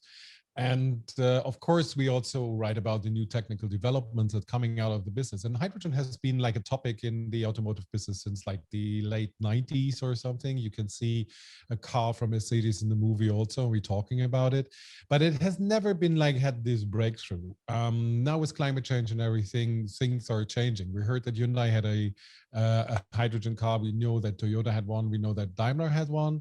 So we were thinking, is there a trend, and why hydrogen? Why using hydrogen? So we started basically with the basic, and that's what we're doing in the movie also. We're explaining the basics of hydrogen. And we're also going into a lot of the questions that that I had going into it about why is there so much controversy on it? Why do so many people not really think that it is a key to our green future when clearly it is? And when we started to kind of talk to, like you saw in the trailer, politicians, scientists, we really sort of started to discover that a lot of the controversy is more about the fact that people don't really understand that it's one piece of a larger puzzle. That when you look at hydrogen and hydrogen startups, right, they're filling in certain verticals, right? They're attacking certain niches that we need to figure out if we're going to move on past carbon heavy fuels. And so this is where we started to kind of really get into it, where there were a lot of startups that we met last year. We were just at Greentech Festival and we saw HPS on the floor, and we were like, oh, we talked to them last year for our little project. And it's really cool to see a lot of these startups come up to address these really necessary, I almost want to say, evils in the traditional way that we've been consuming energy. Exactly. And it's not only about mobility.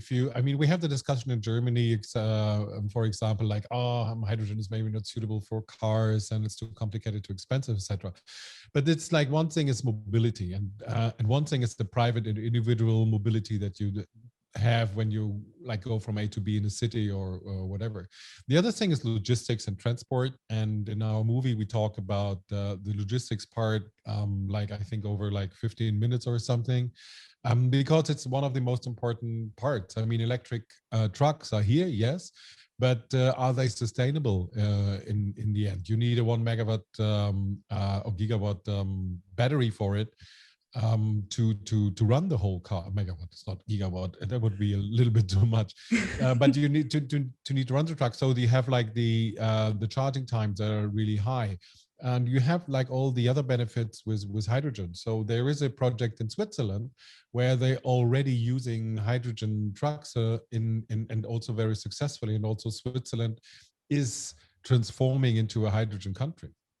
Which Don and I actually went there and we got to see the launch of quite a cool collective. Now, I've never actually shared my screen on Zoom. We're going to play a little clip. So like everyone, I think apologies for the transition. I want to share this one.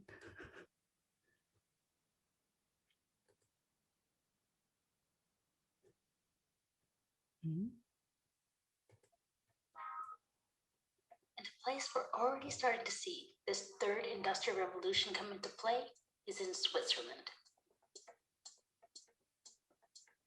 Here, private companies are working to revolutionize the transportation sector, starting with hydrogen trucks. And the state is getting behind this hydrogen future by imposing a road tax on diesel and fossil fuel trucks. You know, we speak of Europe, Germany, preparing plans and programs for the future at the government level. But I think Switzerland is already doing it on a complete private level, and it worked extremely well.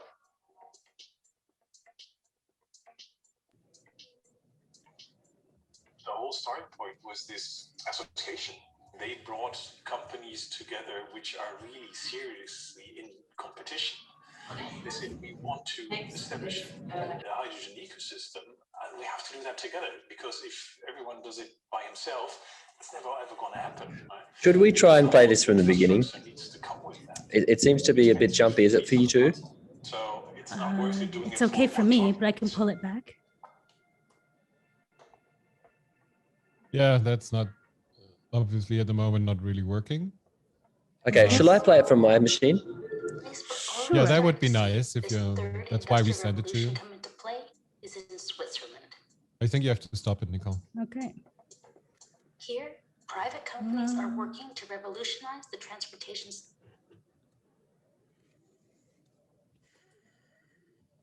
Well, it's never easy, is it? Anyway, until it starts. Okay.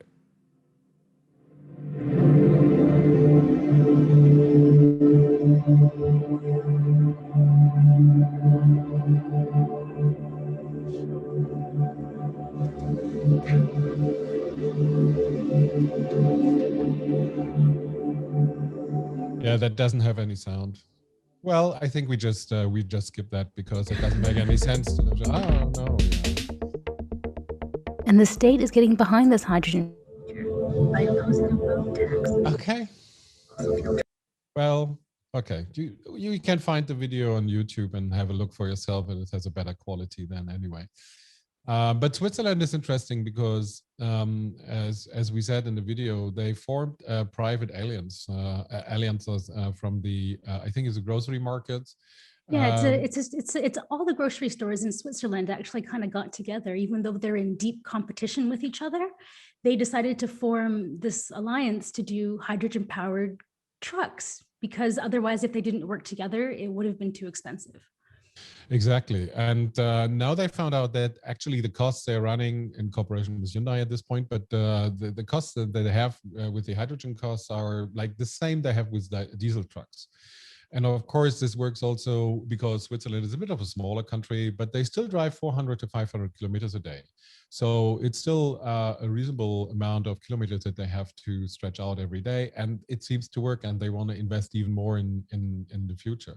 And also Switzerland is, and I think this is one topic we have to also talk about, Switzerland is deep into hydropower. So they can actually produce green hydrogen. And this is something You will see in the video or in our movie also, green hydrogen is something that a lot of companies are actually working on. Because it is really important that we transition over to green energy. I mean, this is Greentech Festival. I think that everyone that's watching should be somewhat aware that hydrogen, a lot of it that's made today comes from coal, right? So it's not actually green yet. But on projects like this, Hyundai actually worked with the entire ecosystem. So right from the energy providers all the way to the distribution stations and the maintenance of the trucks, with the government, with the road tax, like there was an entire ecosystem that went to support the fact that they wanted as much of the power that goes to these trucks to be green. And I think that this is really kind of important. If we had the clip, we asked Mark Freimuller, why does it work in Switzerland and not other places? Well, and I'll spoil it now, but he says that, there's no reason why it can't work in other places, but it is essentially the fact that there's a heavy road tax, right? That they're taxing big diesel trucks and they're making it harder, right?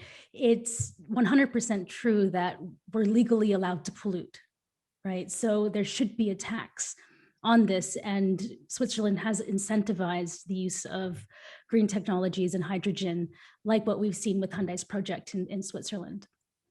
Yeah, exactly. And coming back to the production of hydrogen, there is a lot of things going on also here in Germany. We know that Germany is investing, I think the next year it's 8 billion euros into the hydrogen economy. So that's good news for startups, of course, too. But it's also like the big players too. We spoke to Vattenfall, which is like the main energy provider or one of the main energy provider in Germany, Sweden, etc. It's a Swedish company.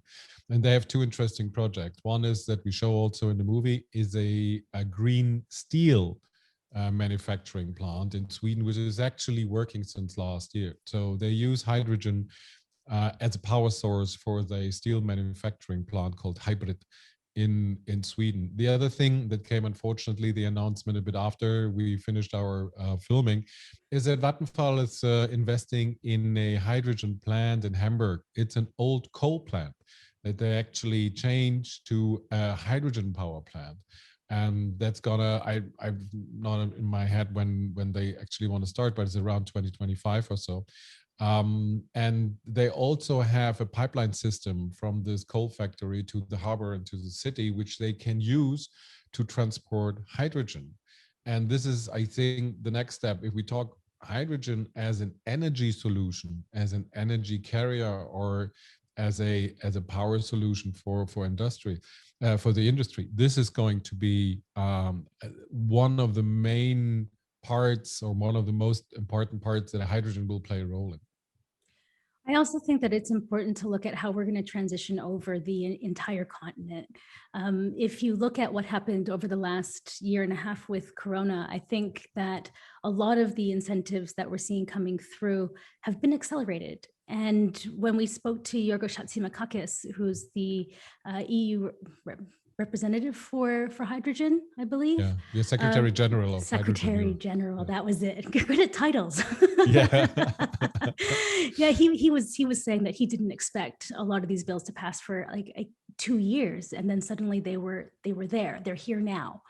And he speaks of a pipeline that goes from North Africa, and that we're going to start to look at the creation of green energies as the new gold. And when you start to look at how pipelines could be converted to start to transport hydrogen around, that's where a lot of the startups that we're seeing Cradle work with, and a lot of the ones that we've been talking to, come in and fill these niche, very like it is rather niche, but extremely necessary roles in order to transition to away from CO2 heavy fuels.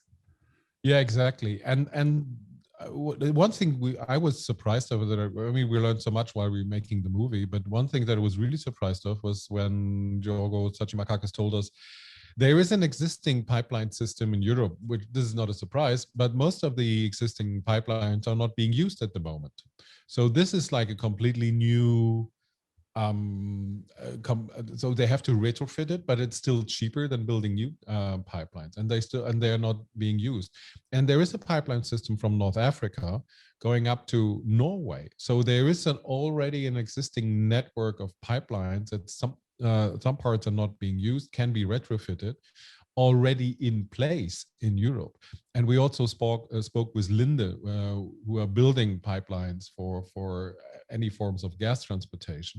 And they said, yeah, it's relatively easy to build or to retrofit existing pipelines so that they can transport hydrogen without any losses. So this is like, I think one thing that we found out in our movie and that we were talking about like also all the time is everything is in place. The technology is there, the money is there, even the old technology that you can use for hydrogen. So everything is in place, and you will hear us, I think 3 or 4 times in the movie, is like, why don't we use it? And it's one of those things where I look back on the last 6 months and I kind of wonder to myself, you know, why is it so difficult for so many people to accept this green energy as a mainstream solution? And I think that, to me, the answer sort of came around that there's not enough consumer tech to be sexy. And Hyundai's doing, I think, a really good job at trying to message that, right? That they have the Lixxo, but there's a 2-year waiting list, right? Even if they want to sell them, like it's difficult to access for the average consumer. And building the networks, H2 was speaking just before, love the network, using the card, think it's great, because Don and I are actually driving a Lixxo around right now. So the app's really good, I love it. It really is working real time. But apart from this, it's more sexy for industrial clusters, right? If we want to transition steel over and big industry, this is where hydrogen really works because it has the highest density. And once we create these industrial clusters, then we'll be able to trickle down to the consumer. And this is also something that Mark Freimuller, who's the CEO of Hyundai Europe, was saying that, you know, they need the cars in order to speed up the pace of R&D, right? It's a relationship between the trucks and the cars. Exactly. So the one side cannot live with the other side, and we need the industrial cluster like they need the energy source of hydrogen. And if we start to produce enough hydrogen, then we can of course use it also for other purposes anyway. And I think another very important part of our movie is, and I think for me personally, one of the most important parts is we have to start to look outside of our little circle that we live in, like EU or Germany. And we talk to startups that are already providing help for other countries, especially emerging countries, that may not have the electrical infrastructure in place, but they are like developing very fast. So, and they're growing very fast, especially in Africa. If you look at cities like Lagos or Dar es Salaam or other cities.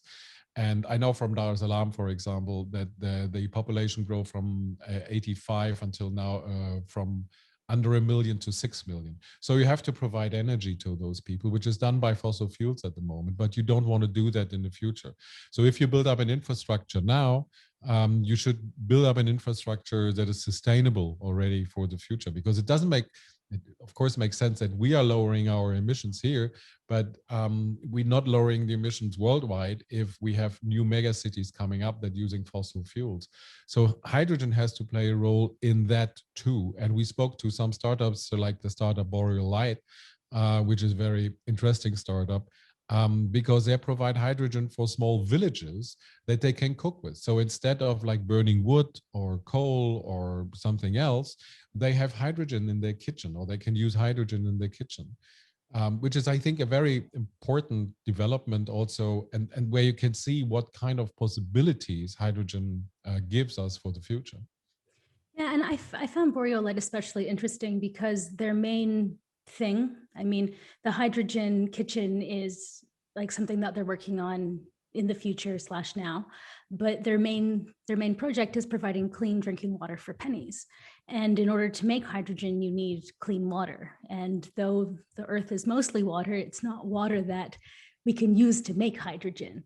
So kind of pairing these two solutions with an extremely cheap way to make water and then turning that water into energy. I think that they're really onto something, and they're also a Berlin startup, which is very, very cool. Yeah, they're really nice Berlin startup located in the south of Berlin, and a nice workshop that looks really like a workshop actually. A lot of people rushing around building things together. But we also talked to Vaitea Conan. She's co-founder of Enapter, and Enapter is a small startup that builds electrolyzers, which you need to make like out of solar and water. You need an electrolyzer to create energy or to create hydrogen.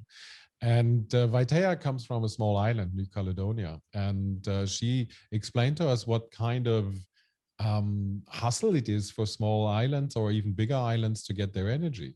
If you don't have nuclear energy, which you don't have on those small islands or something like that, you rely on diesel or you rely on crude oil. And this can't be the solution for the future.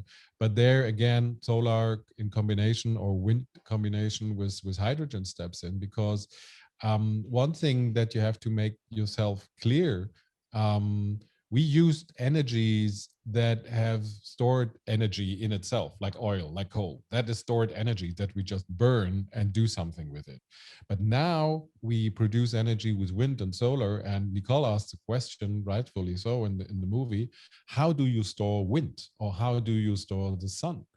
And you can do that, of course, in batteries, but batteries, as we know, are in high demand anyway, and they are complicated. You have the recycling, etc. So why not using a clean and green solution that hydrogen provides? Because even if you have excess hydrogen that you don't need and you need to get rid of it, you burn it, it just produces water. So it's nothing that actually is harmful to the environment. And I think especially for like emerging countries, for islands and et cetera, hydrogen and the whole industry behind it, which is not existing in that form at the moment, and that's why startups are so important. Hydrogen will play a huge role from your little car to your heating at home, to industry, to like whole countries. And that's why startups like Home Power Solutions, which are on the floor at Greentech Festival, are so interesting, because they're working to bring houses completely off the grid, right? They already have examples here in Germany, I can't remember which city, but of like a completely off the grid house. And these types of things, you don't even notice that you're not connected because you're just making it all yourself. You still have internet, you still have hot water, you still have all of these things, and nothing really changed except for you purchased a hydrogen system and converted your home. Yeah, we have to admit that, of course, I mean, we're talking about new technologies here, and we're talking about developments that are technical developments that are still being done. And it's a thing, all these things are handbuilt, they're expensive. But it shows that hydrogen has all the possibilities that we don't have with batteries or with other forms of energy storage. And that's why from my side, I learned it's a no-brainer. Yes, hydrogen has its downsides also, the energy density, you have to make it first, etc., etc. But through the electrolyzer, it's not a problem to do that anymore. And again, it's free energy. And I think that if we look at the bigger picture of investing into hydrogen, a lot of VCs are looking for more climate neutral investments. Yeah, exactly. BlackRock just announced last year that they're not investing anymore in CO2 heavy companies like coal industry, steel industry, et cetera, et cetera. So they're pulling out there. And BlackRock is one of the biggest investors in the whole world. And you can see a trend towards these new technologies. I know that a lot of people are a bit skeptical because we had this kind of solar bubble 10 years ago.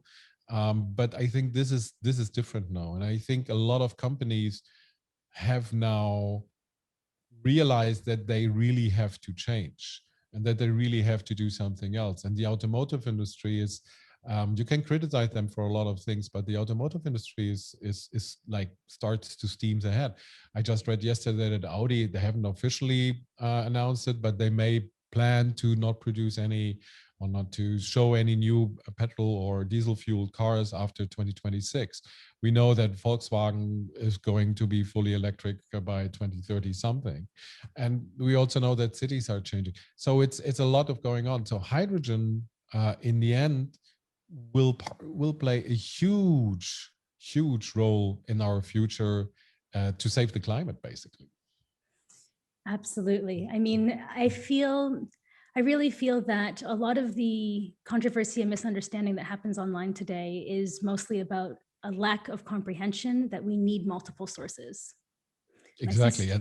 And that's why we made the movie, basically, because we start to explain what hydrogen is, where it's coming from, and what it's doing, how is it produced, and then we show the possibilities. So it's a 60-minute nice trip through the world of hydrogen. You can watch it on YouTube. You can look up for Mobile Geeks on YouTube, and then you find the Discovering Hydrogen movie. Well, thank you very much for this exciting deep dive, Nicole and Don. Yeah, for sure, I will look it. And now, at this point, I am happy to hand over again to Edwin Eriksson. Thank you very much. Thank you, Nicole. Thank you, Don. Amazing what we've been looking at. And I really encourage everyone to watch that movie. And obviously, as a result, you can see there is still a lot of opportunities out there, technologies, startups, which brings us back into the game. Yeah, not surprisingly, we have thought about that. So I would like to give over to our great partner InMind, specifically to Ekaterina, who is going to announce some great plans and activities together with another partner. So first of all, thank you everyone for joining. And Ekaterina, I give you the mic. Thank you so much, Edwin. Thank you, everyone. It was really a great discussion. I really enjoyed it. And I'm really honored today to be able to present and share more insights about the H2 Challenge, an initiative that we're building together with InMind, currently being the leading deal origination platform and a digital hub for startups, investors, and corporate partners across Europe. And the H2 Challenge is an initiative that we're building together with Hyundai Crodl and POSCO Capital. So actually, before jumping into the specific details, I would like to give a word to the team leader of POSCO Europe, So-Young Lee, to actually express POSCO's vision and direction within this hydrogen economy. So-Young? Hello, I'm So-Young Lee from POSCO Europe. Nice to see you all. POSCO is a steel-making company, but I can say that steel industry is not an old industry anymore under the frame of Green Deal. Lots of innovations and challenges will happen with hydrogen. We are also planning to expand our business to the whole value chain of hydrogen. We are looking forward to meeting lots of creative startups here. If we want to experience a huge application of your technology in hydrogen, as well as if you are interested in our creative journey, then please just apply H2 Challenge. Ekaterina will explain more about the H2 Challenge. Thank you. Ekaterina, please. Thank you so much, So-Young. Thank you. Let me actually present a couple of slides so it's more tangible and visual here. So, okay, let's go. So basically, as it was highlighted by Edwin and So-Young a little bit earlier, the H2 Challenge is set to become a platform to unite forces and invite everyone to move together and continue building a society that can be centered around and powered by hydrogen. So we're here actually together with InMind, Hyundai Crodl, and POSCO Capital to invite everyone and continue contributing to the society where mobility and industrial sectors can function sustainably, emitting zero carbon in the air. So that is why the H2 Challenge is set to identify the best entrepreneurial, academic, and technological projects developed all across the world, not only Europe, in the hydrogen-related applications and technologies. So following a mission, actually, as it was highlighted at the beginning of this great session, that We're not only looking forward to hearing from startups, actually from pre-seed MVP stage to even scale-ups, but also from academia, university teams, as well as established companies, SMEs, and business enablers, covering both software and hardware solutions in the hydrogen-related applications and technologies. So the main challenge areas are built around the hydrogen value chain, covering multiple sub-projects within each category that will be later on presented by each company, starting from H2 production to transportation and storage, H2 application, as well as having carbon capture, utilization and storage, and ammonia application as separate groups.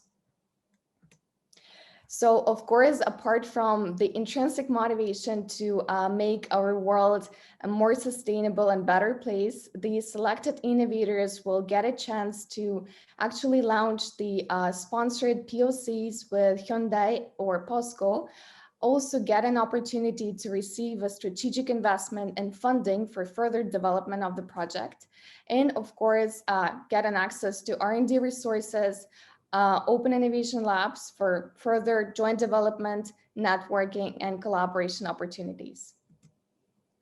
So the application period and the official launch is set on the 5th of July, whereby innovators and everyone who would like to apply will have around 1.5 months to actually submit their applications, which will be followed by a precise selection and evaluation by each of the teams.